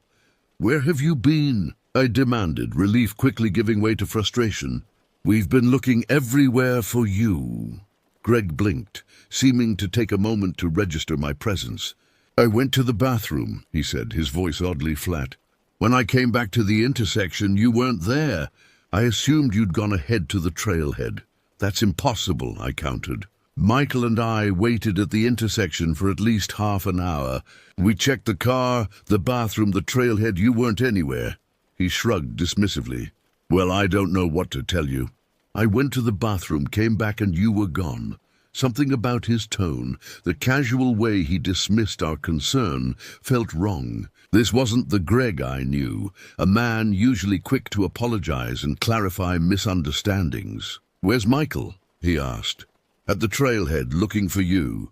Greg nodded, then immediately asked again, "Where's Michael?" I stared at him. "I just told you." "He's at the trailhead." As we crossed the footbridge leading to the trailhead, Greg suddenly pointed to a faint light visible through the trees along the riverbank. "Oh, maybe that's him," he said with unexpected animation. I followed his gaze, confused. The light was clearly too far off the trail to be Michael's, and the suggestion made no sense given what I had just told him. I chose not to respond, continuing toward the trailhead with growing discomfort. When we reunited with the others, their relief was palpable. Greg offered no real explanation for his disappearance, and though Michael pressed him briefly, the subject was eventually dropped in favor of beginning our delayed hike. As we finally set out on the trail, I couldn't shake the feeling that something fundamental had changed. Greg's behavior remained subtly off, his movements too stiff, his reactions slightly delayed. His attention frequently drifting to shadows between the trees that no one else seemed to notice. Even more disturbing was the realization forming in my mind. I wasn't entirely convinced that the person who returned to us was the same Greg who had disappeared. The mist trail began deceptively gently, winding through fragrant pine forest alongside the rushing Merced River. Under normal circumstances, I would have appreciated the growing light revealing the majestic landscape around us. But my attention remained fixed on Greg's peculiar behavior. He walked slightly apart from our group, sometimes lagging behind, other times surging ahead unpredictably. Occasionally, he would stop abruptly, head tilted as though listening to something inaudible to the rest of us. When questioned, he would startle slightly before offering a too casual explanation about admiring the scenery. Michael noticed it too. About an hour into our hike, as we approached Vernal Fall, he fell into step beside me. "Something's off with Greg," he murmured, keeping his voice low enough that the others couldn't hear. "Has he said anything to you?" I shook my head. "Nothing that makes sense. It's like he's distracted or listening to something we can't hear." "Maybe he's just tired," Michael suggested, though his expression indicated he didn't believe it.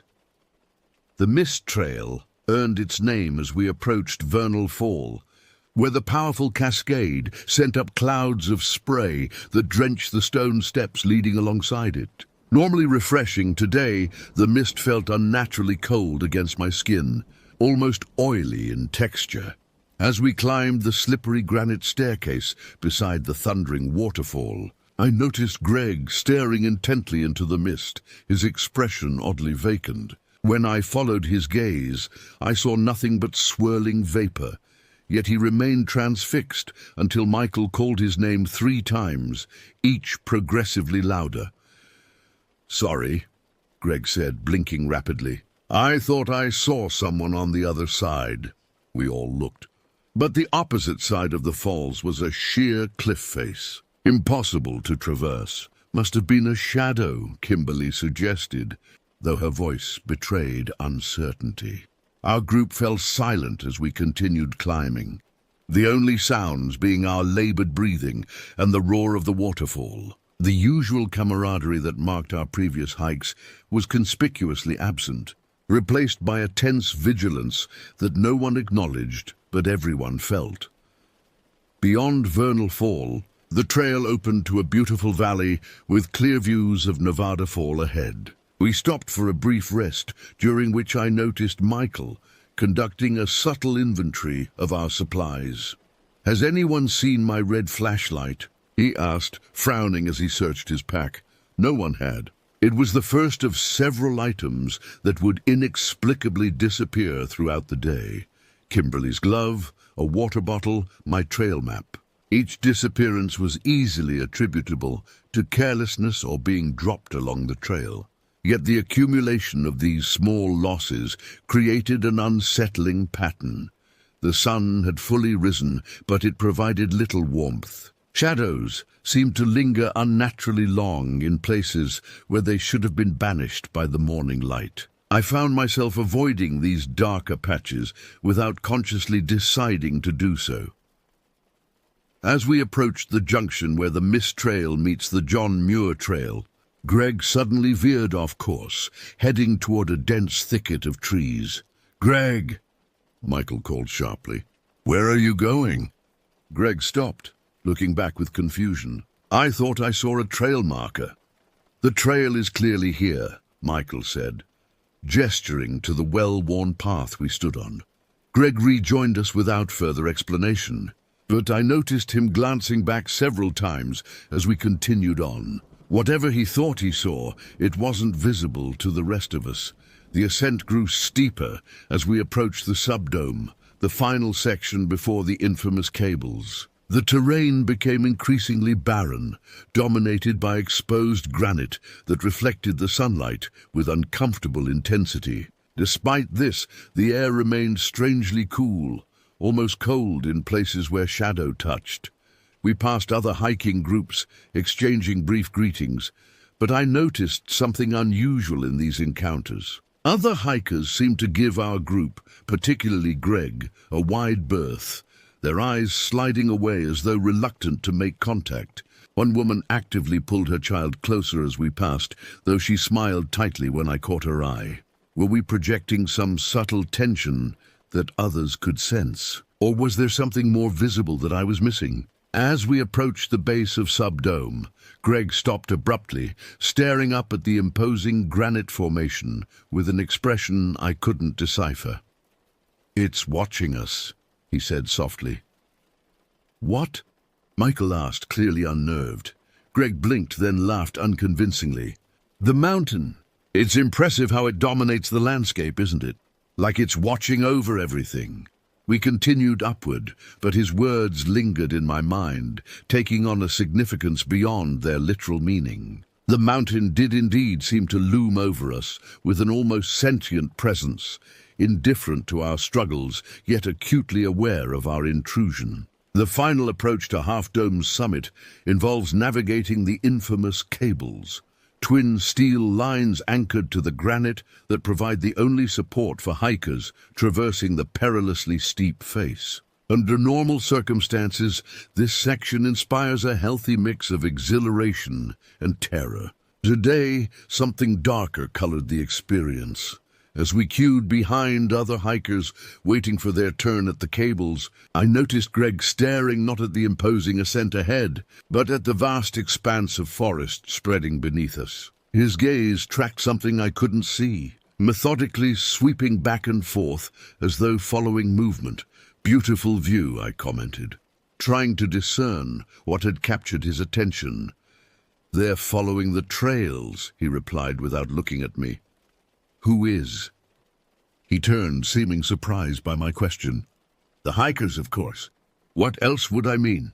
Before I could respond, it was our turn to begin the cable ascent.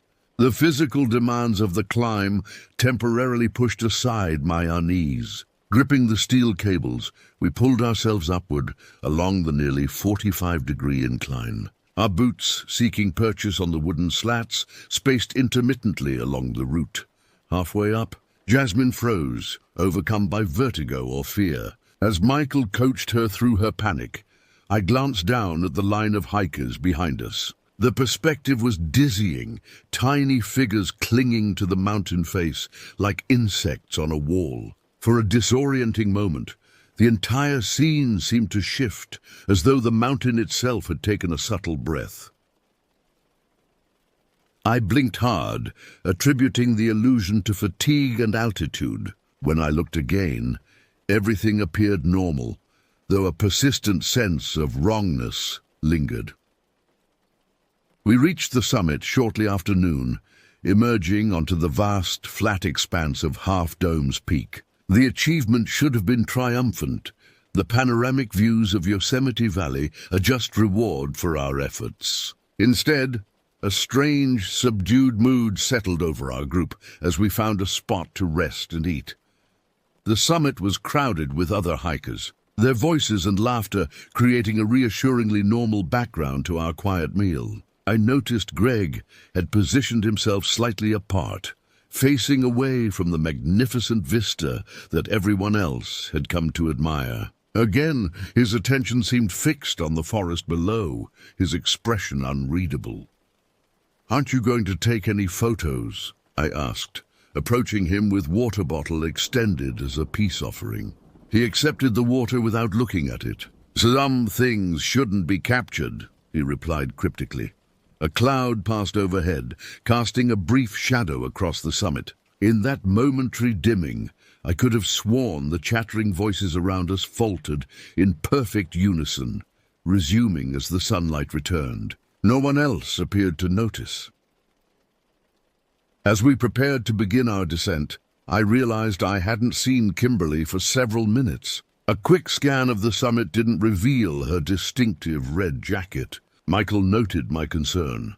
"She went behind those rocks to find some privacy," he explained, gesturing to a formation near the edge that provided some shelter from view. 10 minutes passed with no sign of her return. Jasmine volunteered to check on her, disappearing around the same rock formation. She returned moments later, confusion evident on her face. "She's not there," Jasmine reported.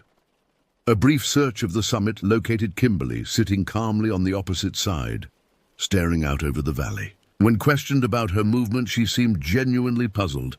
"I've been here the whole time," she insisted.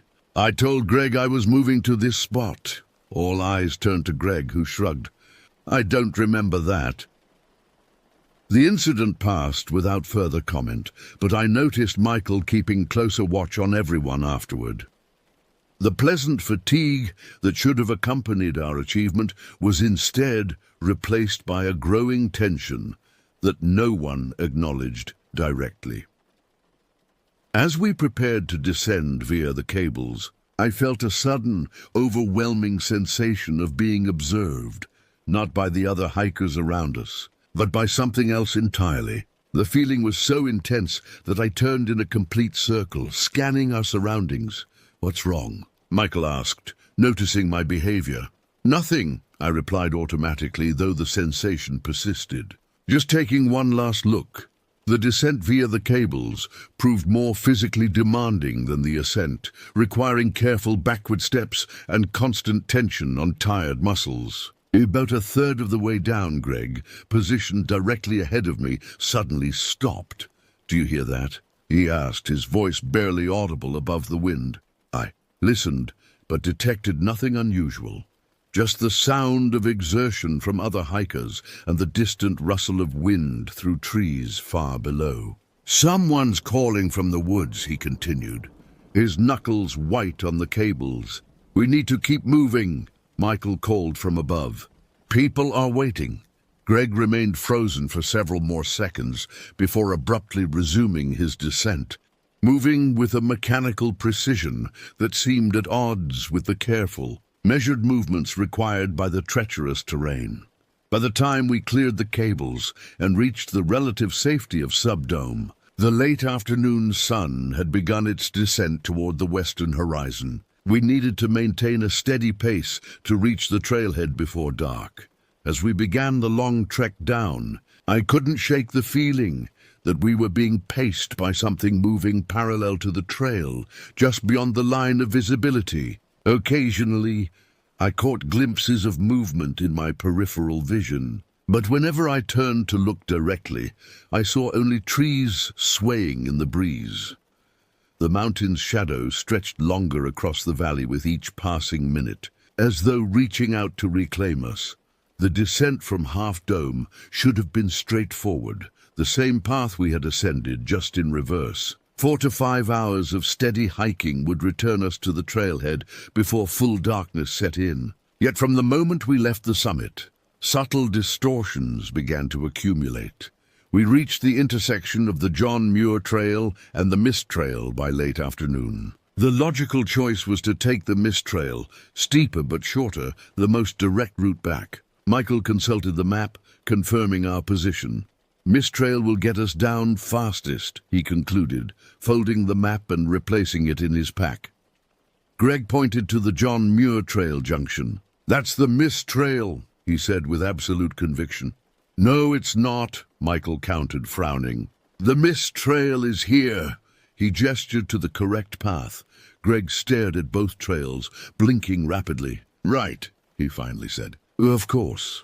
This momentary disorientation might have been dismissed as fatigue-induced confusion, but it marked the beginning of a pattern. Landmarks that should have been familiar from our ascent seemed subtly altered on the descent. Trees appeared to have shifted position. Rock formations looked different when approached from the opposite direction.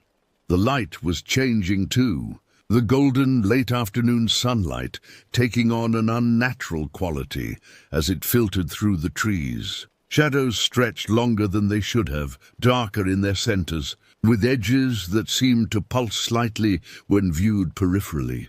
About an hour into our descent, we passed Nevada Fall. The thundering cascade should have been on our left, yet somehow we approached it from an angle that placed it on our right. No one commented on this impossibility, though I saw confusion flicker across Jasmine's face as she glanced between the waterfall and the trail markers. The day's heat had begun to dissipate, replaced by a coolness that felt out of proportion to the normal evening temperature drop.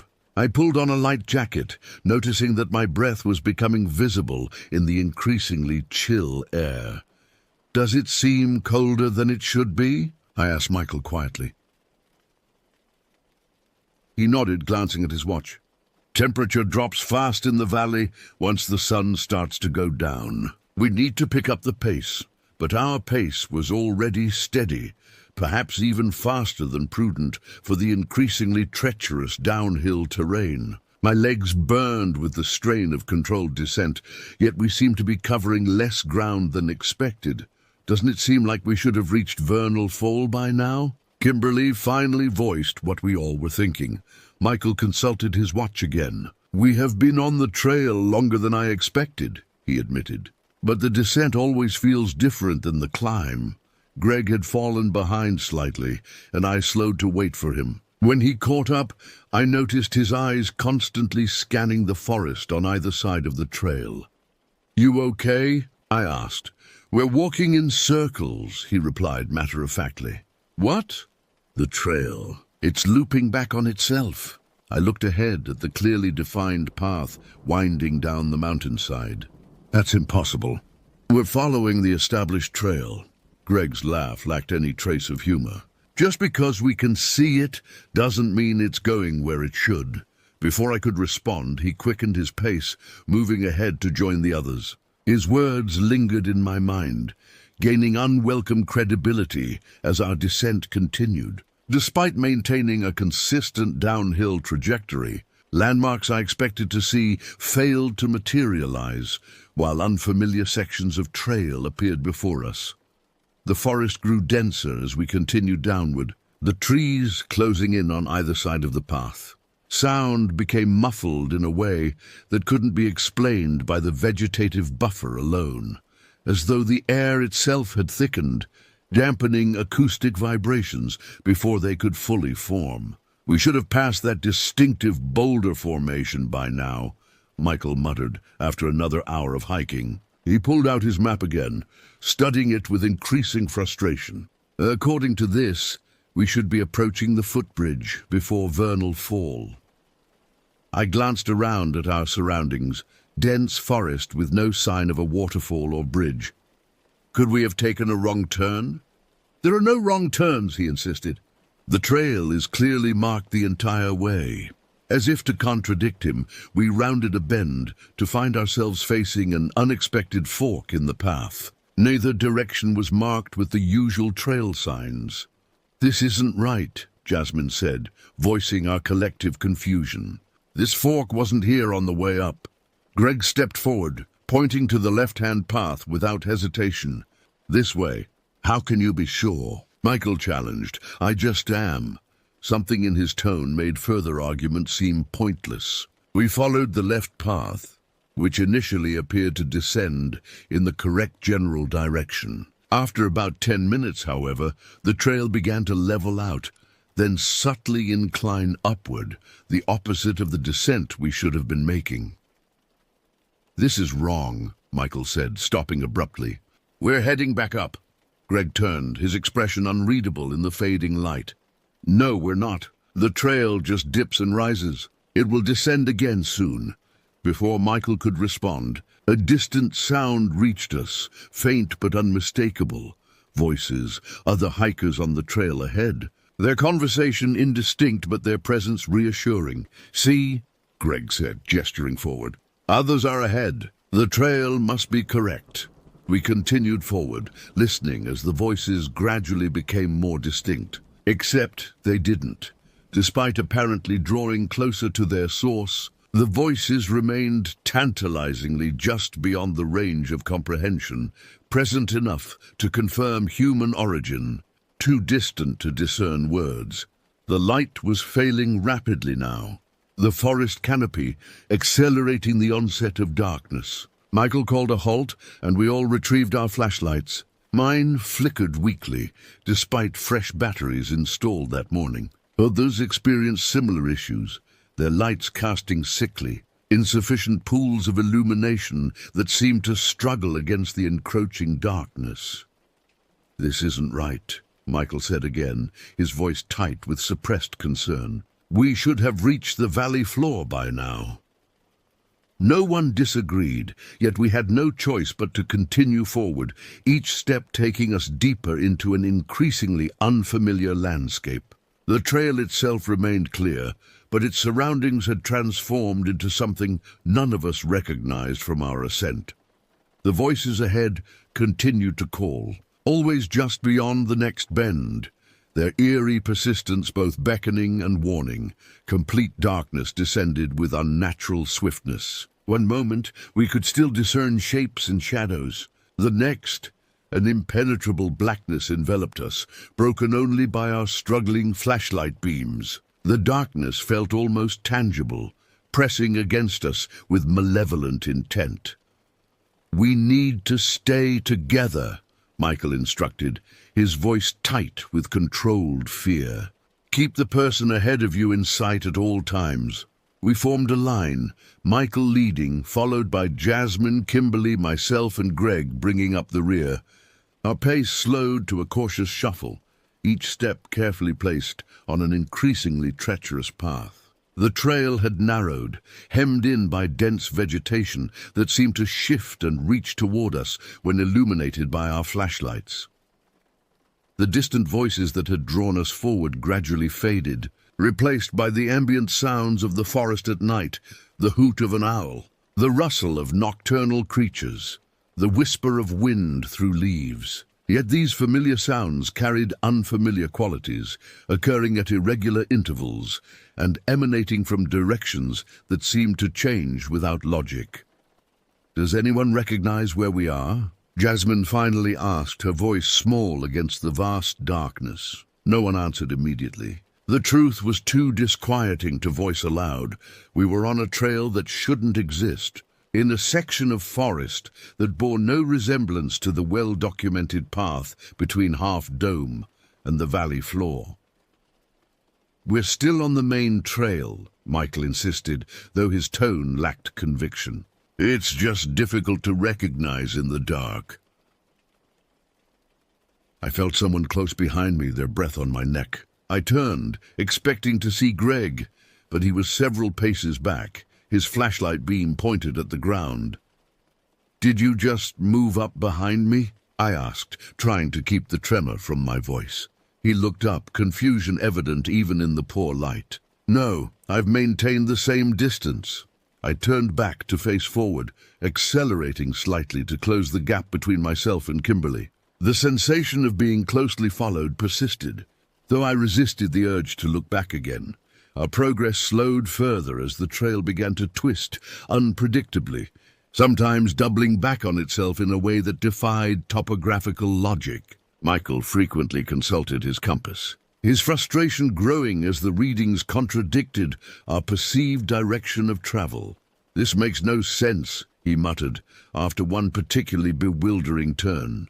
"According to this, we're heading north, but we should be moving west, descending toward the valley." "The mountains interfering with the magnetic field," Greg suggested, his voice oddly calm compared to the rising panic evident in the others. "That's not how compasses work," Michael snapped. "Isn't it?" Greg replied. Something in his tone made me shiver despite the exertion of hiking. Time became increasingly difficult to track. My watch indicated we had been descending for over 4 hours, yet the trail showed no signs of approaching the valley floor. Fatigue set in, muscles protesting the continued strain, mind struggling against the disorientation of prolonged darkness and unfamiliar terrain.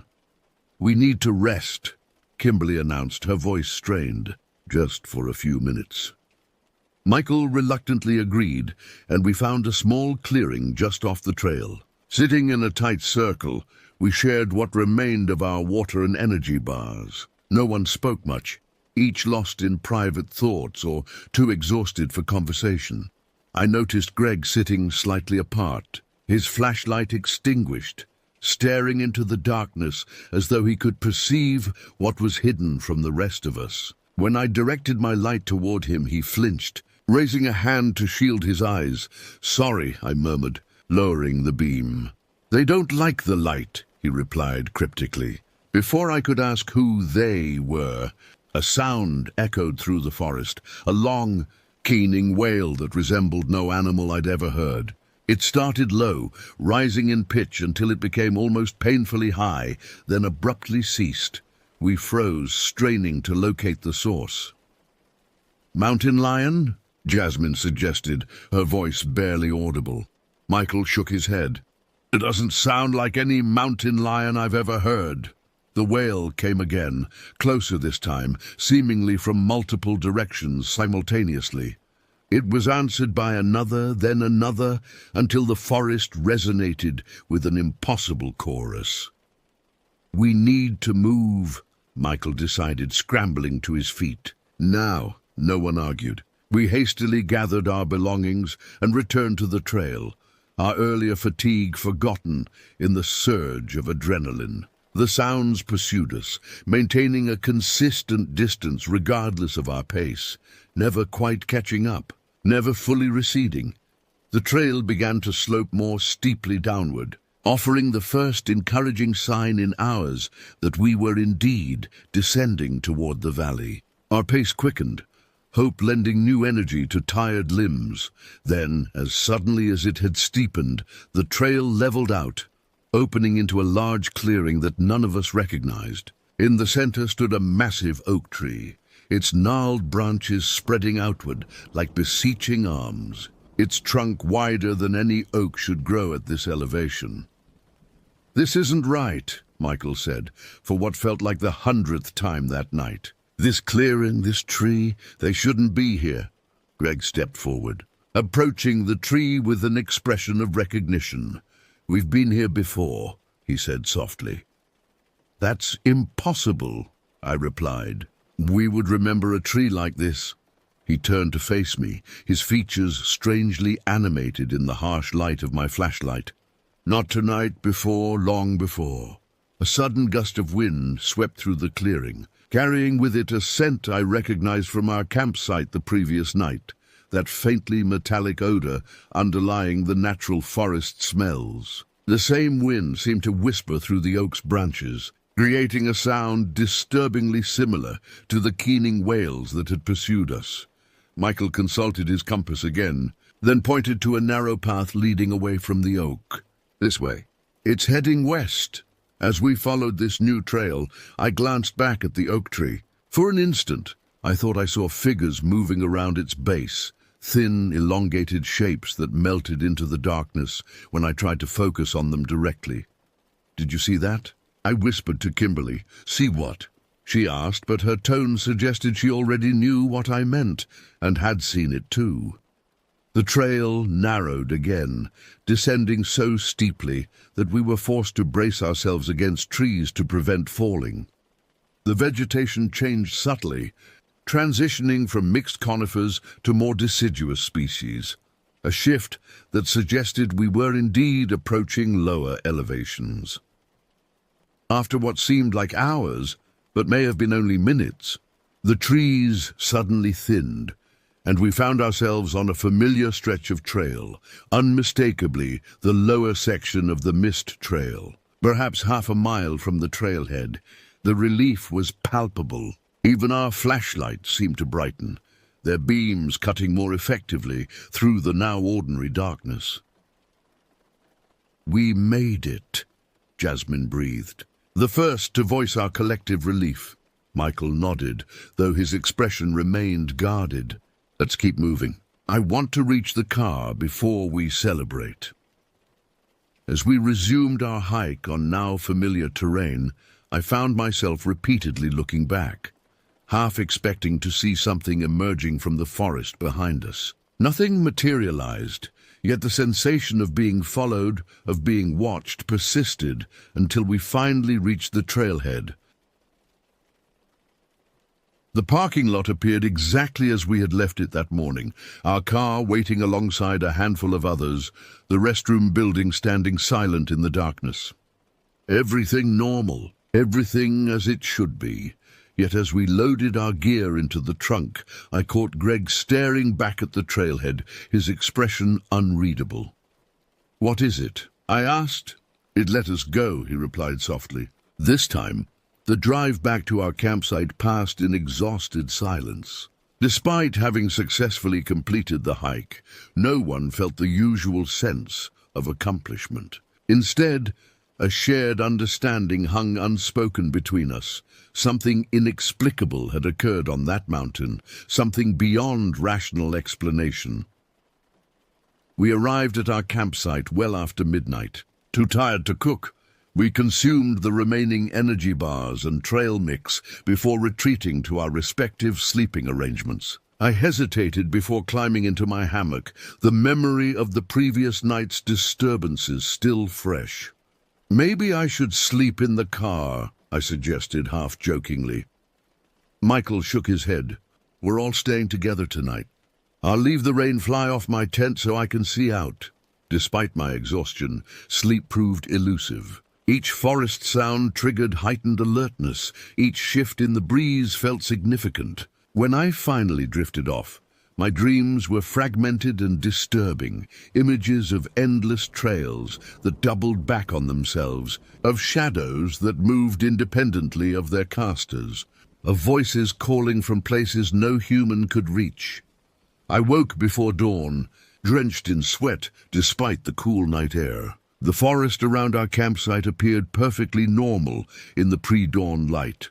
No sign of the unnatural stillness that had marked the previous morning. Birds sang their usual chorus. Small creatures rustled in the underbrush. Everything as it should be. Yet I couldn't shake the sensation that something fundamental had changed. Not in our surroundings, but in our perception of them. Like a photograph with subtle details altered. The world appeared the same at first glance, but revealed disturbing inconsistencies upon closer inspection. We broke camp efficiently, eager to leave despite having originally planned to stay another night. No one suggested extending our trip. By unspoken agreement, we were going home. As we loaded the last of our gear into the car, Greg paused, staring into the forest, with that same distant expression he had worn throughout much of our hike. "What do you see?" I finally asked, unable to contain my curiosity. He turned to me, his eyes clearer than they had been since his disappearance the previous morning. "Nothing," he replied. "Not any more."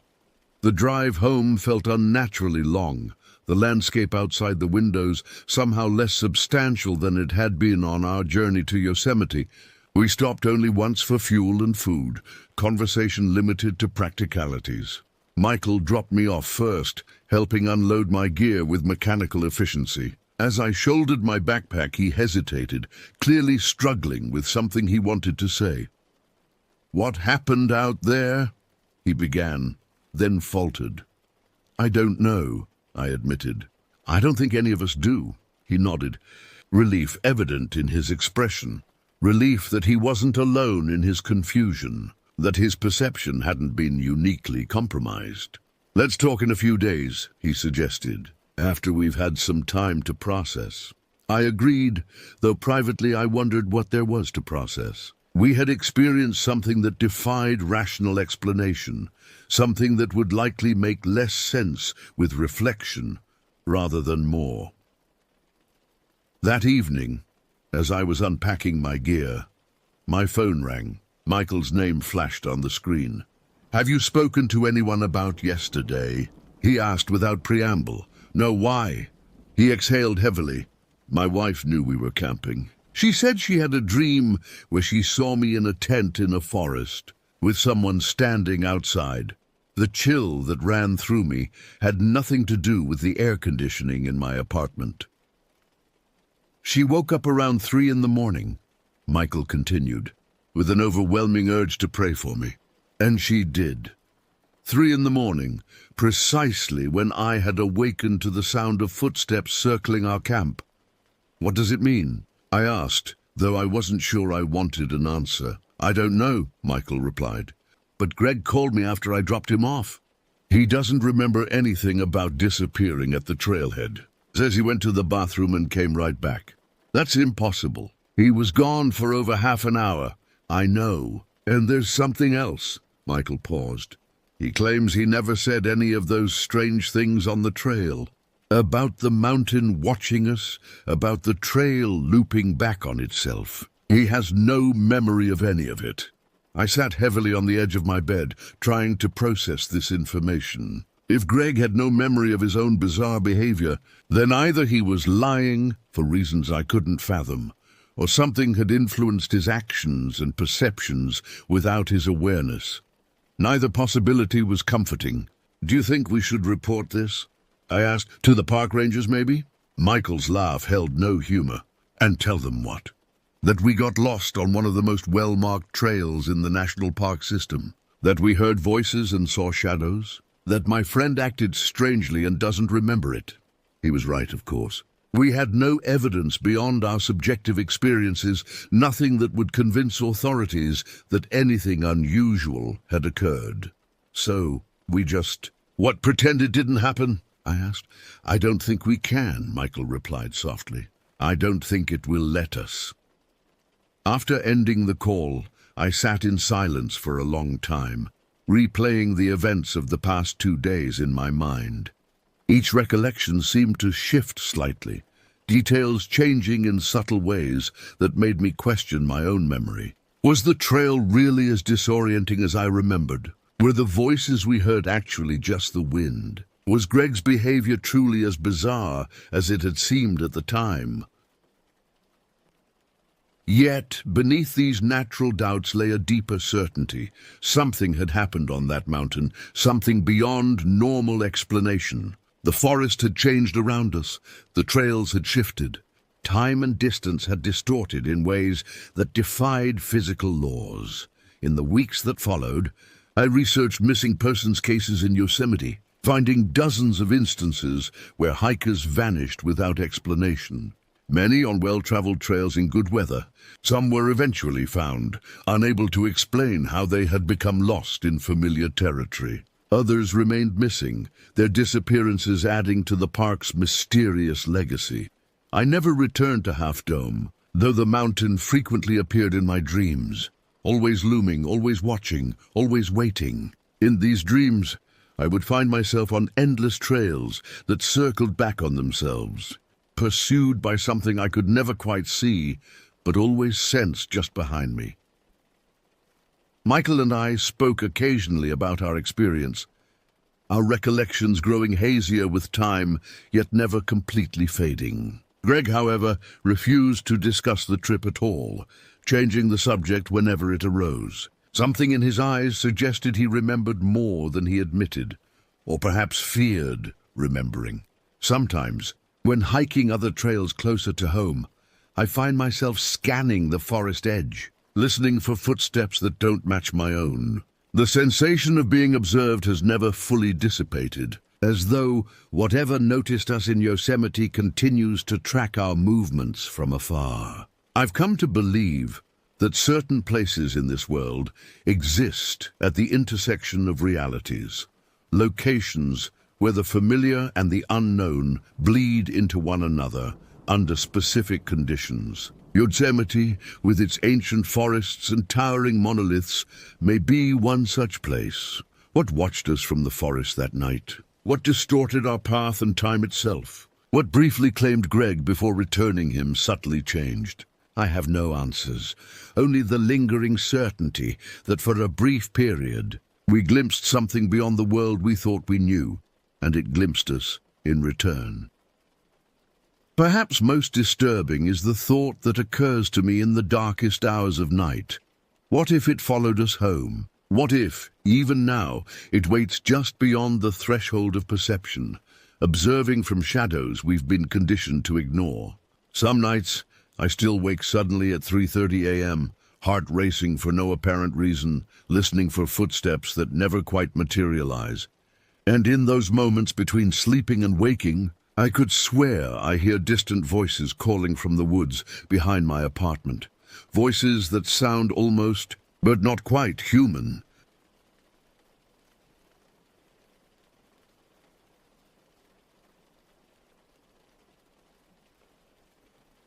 I live in the suburbs of Budapest, Hungary, in a small town about 15 minutes from the city. They call it a town, but really it's just an overgrown village with narrow streets and closely packed houses. The atmosphere here is distinctly provincial. Everyone knows everyone, rumors spread faster than wildfire, and strangers are noticed immediately. Lighting at night is scarce, but our street is reasonably well lit. This detail would become crucial to my experience. In spring of 2019, our apartment needed renovation. The walls of my bedroom had developed moisture problems, with dark patches appearing at an alarming rate. The landlord finally agreed to have it repainted and treated for mold. This meant I had to temporarily relocate to our guest bedroom while the work was being done. The guest bedroom was considerably smaller than my regular room, almost claustrophobic. It contained only a single bed, a small desk with a chair and a narrow wardrobe. What made this room different was its large window facing the street, providing a clear view of the neighbors' houses opposite.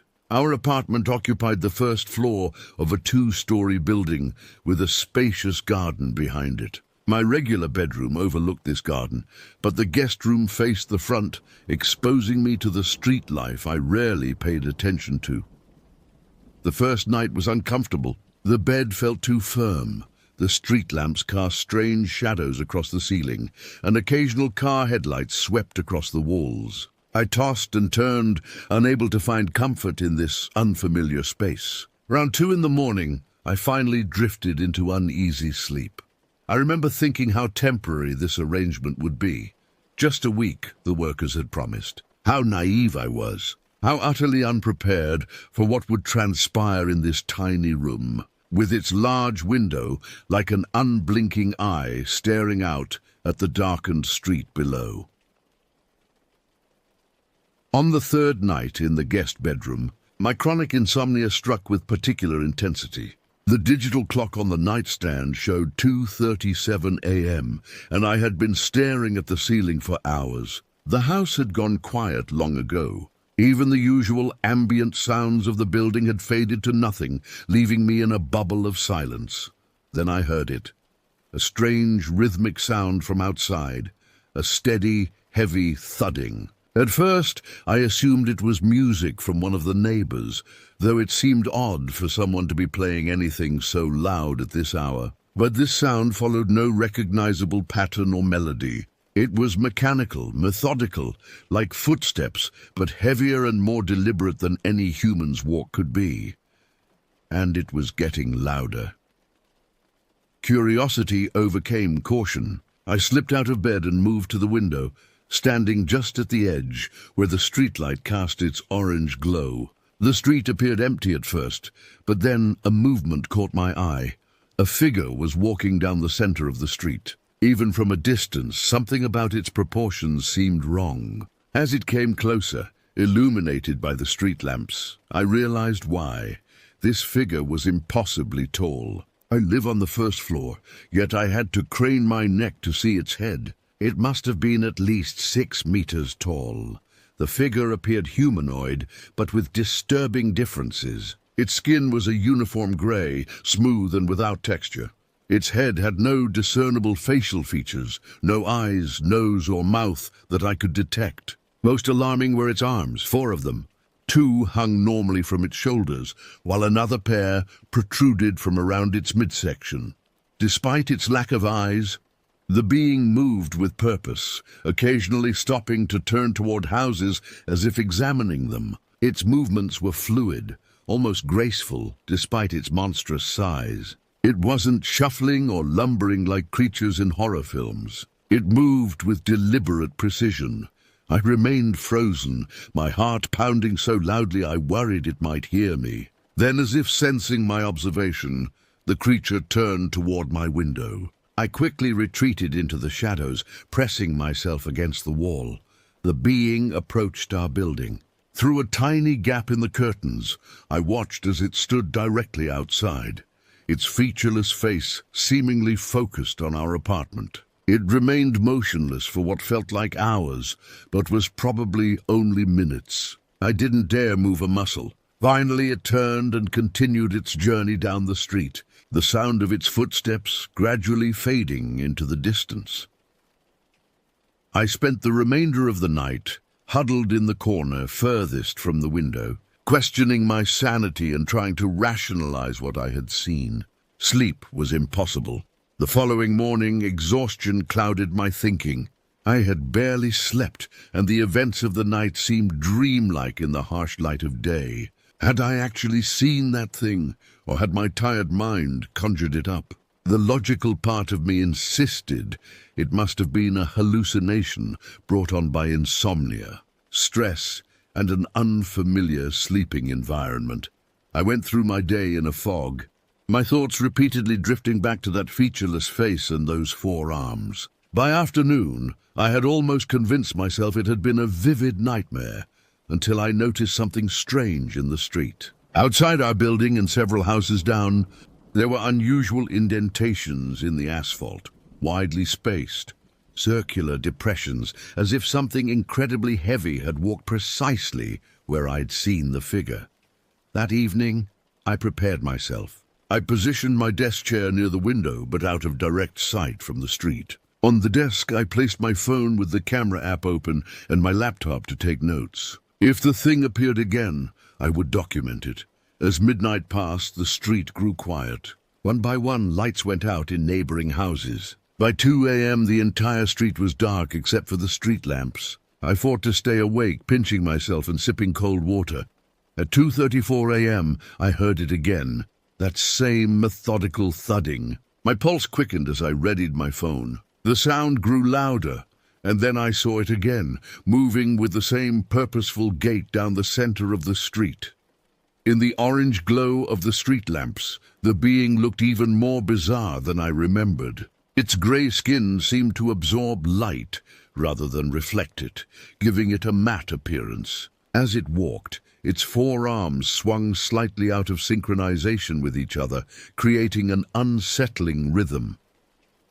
With trembling hands, I raised my phone and attempted to take a photo. The screen showed only darkness and a blur of motion. I tried again, this time with the flash on, but the results were just as useless, streaks of light against darkness with no discernible figure.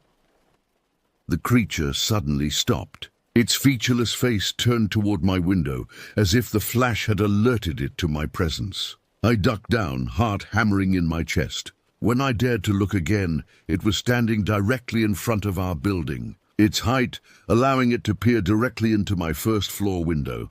I watched, paralyzed, as one of its upper arms raised slowly and pressed against the glass. The window vibrated slightly under the pressure. The being's head tilted as if in curiosity, though how it could see without eyes remained a terrifying mystery. After what seemed an eternity, it withdrew its hand and continued down the street. Once it was out of sight, I collapsed onto the floor, gasping for breath. Checking my phone, I found that none of the photos showed anything conclusive, just blurry shapes that could be dismissed as camera errors. But I knew what I had seen, and now it had noticed me.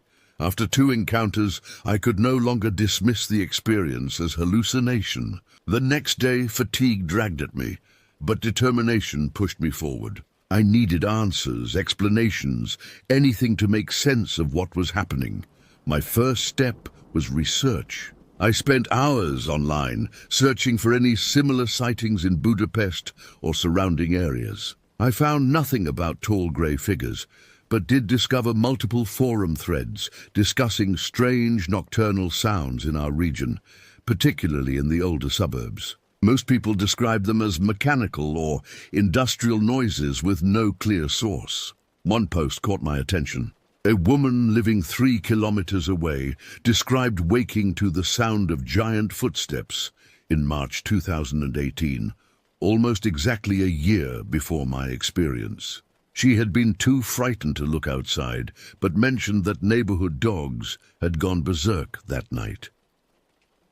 In the afternoon, I cautiously approached my elderly neighbor, Mrs. Kovacs, who had lived in the building for over 40 years. I framed my questions carefully, asking if she had ever noticed anything unusual at night, particularly strange sounds. Her reaction was unexpected. She went pale and invited me inside, checking the hallway before closing her door. In hushed tones, she told me that every few years, usually in early spring, she would hear heavy footsteps outside. Her late husband had once looked out the window and had refused to ever speak about what he saw. He would only say that some things were not meant to be witnessed. The old people in this town know to stay away from windows on certain nights, she told me. It's been happening for generations. When I pressed for details about what it was, she shook her head. Those who see it and speak of it invite attention they don't want. Be careful, young one. I left her apartment with more questions than answers and a growing sense of dread. That evening I visited the local library to research the town's history. The older archives revealed something interesting. Dating back to the 1800s, there were periodic reports of missing persons in the area, always in spring, always at night. The cases were never solved.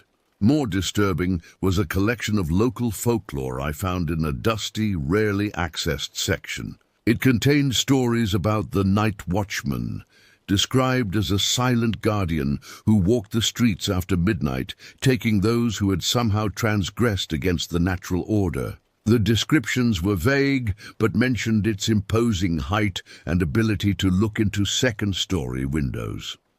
By nightfall, I was torn between intellectually dismissing these stories as superstition and the visceral certainty that they connected to what I had seen. I returned to the apartment just as darkness fell, my mind racing with possibilities, none of them comforting. A week passed, during which I observed the figure 3 more times. Each night it appeared, it would pause longer at our building. Each morning after a sighting, I would find myself more exhausted, my nerves increasingly frayed. The lack of sleep began taking a serious toll. Dark circles formed under my eyes. My hands developed a persistent tremor. Concentrating on everyday tasks became nearly impossible. At work, colleagues commented on my appearance, asking if I was ill. I brushed off their concerns with mumbled excuses about insomnia. The workers renovating my bedroom had encountered unexpected issues with the walls, something about the structure being compromised, extending my stay in the guest room indefinitely. This news hit me like a physical blow. I couldn't face another night in that room with its window to the street, but I had nowhere else to go. I began experiencing waking nightmares and microsleeps where the boundary between dreaming and reality blurred. Sometimes during the day, I would catch glimpses of gray skin and elongated limbs in my peripheral vision. When I turned to look, nothing would be there. My appetite vanished. Food turned to ash in my mouth. I lost 5 kilograms in 10 days. The physical deterioration was matched by mental decline. Paranoia crept in at the edges of my consciousness. I began to suspect that neighbors were watching me, that they knew something about the creature that they weren't telling. Perhaps they were complicit somehow. I started setting up elaborate systems to monitor the street. I purchased a motion-activated camera and positioned it to record through the window.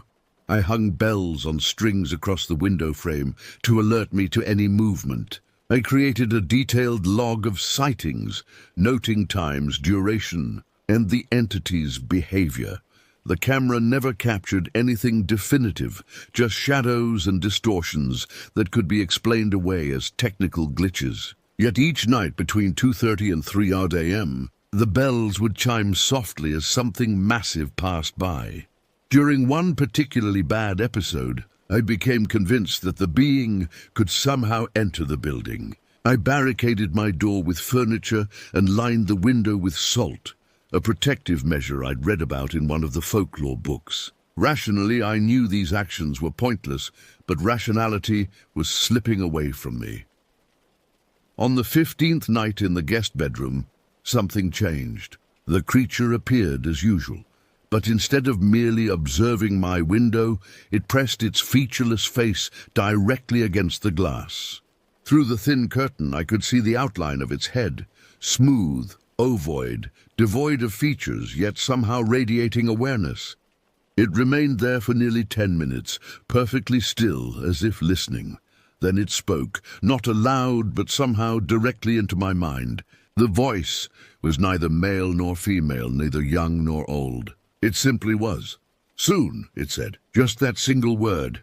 Then it withdrew and continued its patrol.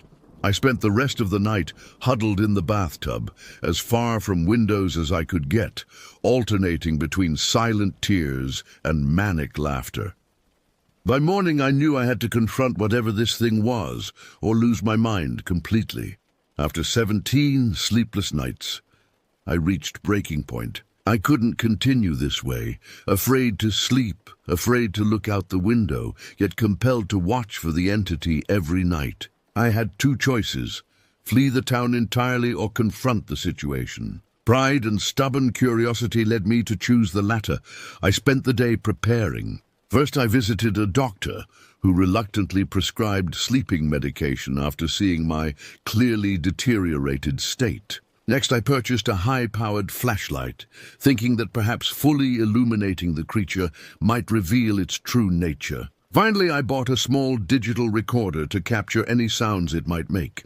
That evening, I took half the prescribed sleeping pill, enough to take the edge off my anxiety, but not enough to render me unconscious. I positioned myself by the window with the curtains open, flashlight and recorder ready. If the entity appeared, I would not hide this time. Hours passed. Midnight came and went. 1 a.m., 2 a.m. My eyelids grew heavy despite my determination. By 2:30, the usual time of the creature's appearance, I had to pinch myself repeatedly to stay awake. Nothing. The street remained empty.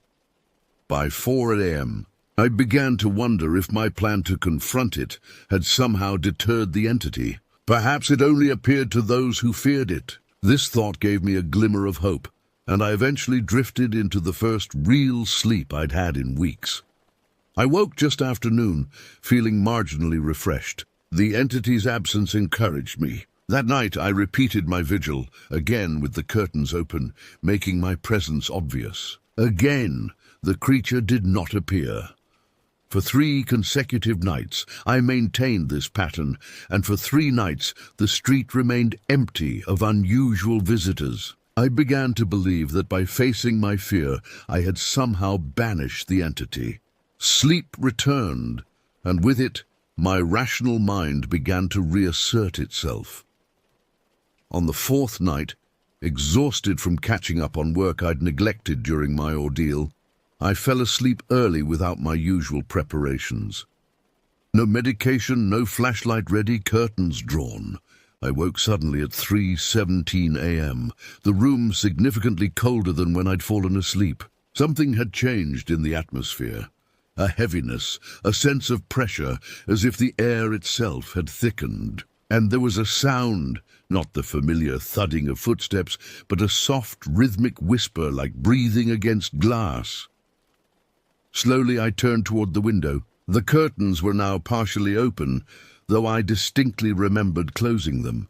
Through the gap, I could see a portion of the street outside, illuminated by the orange glow of the street lamps. Something blocked that light, a massive silhouette pressed against the glass. It had been waiting for me to lower my guard. With trembling hands, I reached for the flashlight on my nightstand. My fingers closed around it just as a voice echoed in my mind, "I see you." Summoning every ounce of courage, I switched on the flashlight and directed its beam at the window. The powerful light illuminated what stood outside, and the revelation stole my breath away. The window was empty. No creature, no entity. But reflected in the glass was my own face, gaunt, pale, eyes sunken from weeks of sleep deprivation. Behind that reflection, visible in the mirror on my wardrobe door, stood the grey figure inside my room. I spun around, flashlight beam cutting through the darkness. The room was empty except for me, but in the mirror, the entity remained, watching me with its featureless face. Reality fractured around me. Was I seeing something supernatural, or had my mind finally broken under the strain? The following morning found me in the psychiatric ward of Budapest Central Hospital. Apparently, neighbors had called emergency services after hearing my screams and seeing me running down the street in my nightclothes at 3:30 a.m., shouting about something following me. The doctors diagnosed me with severe parasomnia, complicated by stress and sleep deprivation. They explained that prolonged insomnia can cause hallucinations indistinguishable from reality. The brain, desperate for REM sleep, begins to dream while awake, projecting nightmares onto the conscious world. My description of the entity aligned with typical hypnagogic hallucinations, exaggerated proportions, featureless faces, and a sense of malevolent presence. The footsteps I'd heard were likely my own heartbeat, amplified by anxiety and the acoustics of a quiet night. They kept me under observation for 3 days, administering medications that helped me sleep dreamlessly. As my sleep pattern normalized, my perspective cleared. The doctor's explanations made sense, far more sense than a giant four-armed entity stalking suburban Budapest. Upon my release, I returned to the apartment with newfound rationality. The renovation of my bedroom had been completed during my hospital stay, allowing me to move back into my familiar space. The guest room, with its street-facing window, was closed up. I never entered it again. Life gradually returned to normal. I maintained a strict sleep schedule and continued taking mild medication to help me rest. The nightmares receded, and with them, my belief in the nocturnal visitor. 2 weeks after my hospitalization, I met Mrs. Kovacs in the hallway. She asked carefully about my health, and I explained the doctor's diagnosis, expecting her to be relieved that there was a medical explanation for my behavior. Instead, she looked at me with an expression I couldn't quite interpret, something between pity and fear. "Sometimes," she said quietly. "It's better to believe the doctors, safer." Before I could question her meaning, she returned to her apartment, locking the door behind her. That evening, curiosity drove me to check the local news archives once more. What I found disturbed me deeply. 3 people had gone missing from nearby neighborhoods during the period of my episodes. All disappearances occurred on nights when I had seen the entity. Coincidence, I told myself. It had to be coincidence. Then I discovered something that shattered my newfound rationality. While reorganizing my belongings, I found the digital recorder I had prepared for my confrontation with the entity. I had forgotten about it entirely during my breakdown. With trembling fingers, I played back the recording. Most of it contained only the ambient sounds of night, distant traffic, the occasional dog barking, my own breathing. But at precisely 3:17 a.m., there was a voice, not mine, not in my mind, but captured clearly by the device's microphone. "I see you." That was 2 years ago. I no longer live in Budapest or anywhere near it. After hearing the recording, I packed essential belongings and left within hours, breaking my lease and abandoning most of my possessions. I relocated to a bustling downtown apartment in Vienna, deliberately choosing a place surrounded by activity and light. With no access to quiet streets, I've never again experienced the nocturnal visitations. The doctors would say this confirms their diagnosis. Changing my environment removed the stresses triggering my parasomnia. Most days I believe them. I've rebuilt my life, found new work and established new routines centered around healthy sleep habits.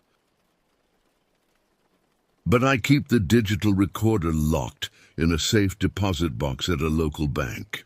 I haven't listened to it since that day, afraid that repeated exposure might somehow reawaken whatever connection I had established. Yet I can't bring myself to destroy it either. It remains the only tangible evidence that what I experienced might have been real. Sometimes, usually in early spring when the nights are still long, I wake suddenly around 3 a.m. with the unshakable feeling that something is watching me. On these nights, I never approach the windows. Instead, I turn on all the lights and wait for dawn. I've researched similar experiences extensively, finding scattered reports across Eastern Europe describing entities matching what I saw. Most witnesses are eventually diagnosed with mental health issues or sleep disorders. Those who resist medical intervention often disappear or suffer nervous breakdowns. Was what I saw real? Was it a manifestation of a deteriorating mind? Or is there some middle ground? Perhaps certain states of consciousness allow us to perceive things that normally exist just beyond our awareness. I don't have answers, but I've learned to live with the uncertainty. I maintain my medication regimen and see a therapist regularly. I avoid reading about unexplained disappearances. I never sleep in rooms with street-facing windows. And each year, as March approaches, I take an extended vacation somewhere far from Eastern Europe. Somewhere crowded and brightly lit, where the sound of footsteps is always human and never solitary in the dead of night. Because somewhere deep inside, past all the rational explanations and medical terminology, I know what I saw. And I know it saw me too. Perhaps that's the most terrifying revelation, not that monsters might exist, but that once they notice you, you never fully escape their attention. You just learn to live with the knowledge that somewhere something remembers your face and knows exactly where to find you. It's simply waiting for the right moment to visit again.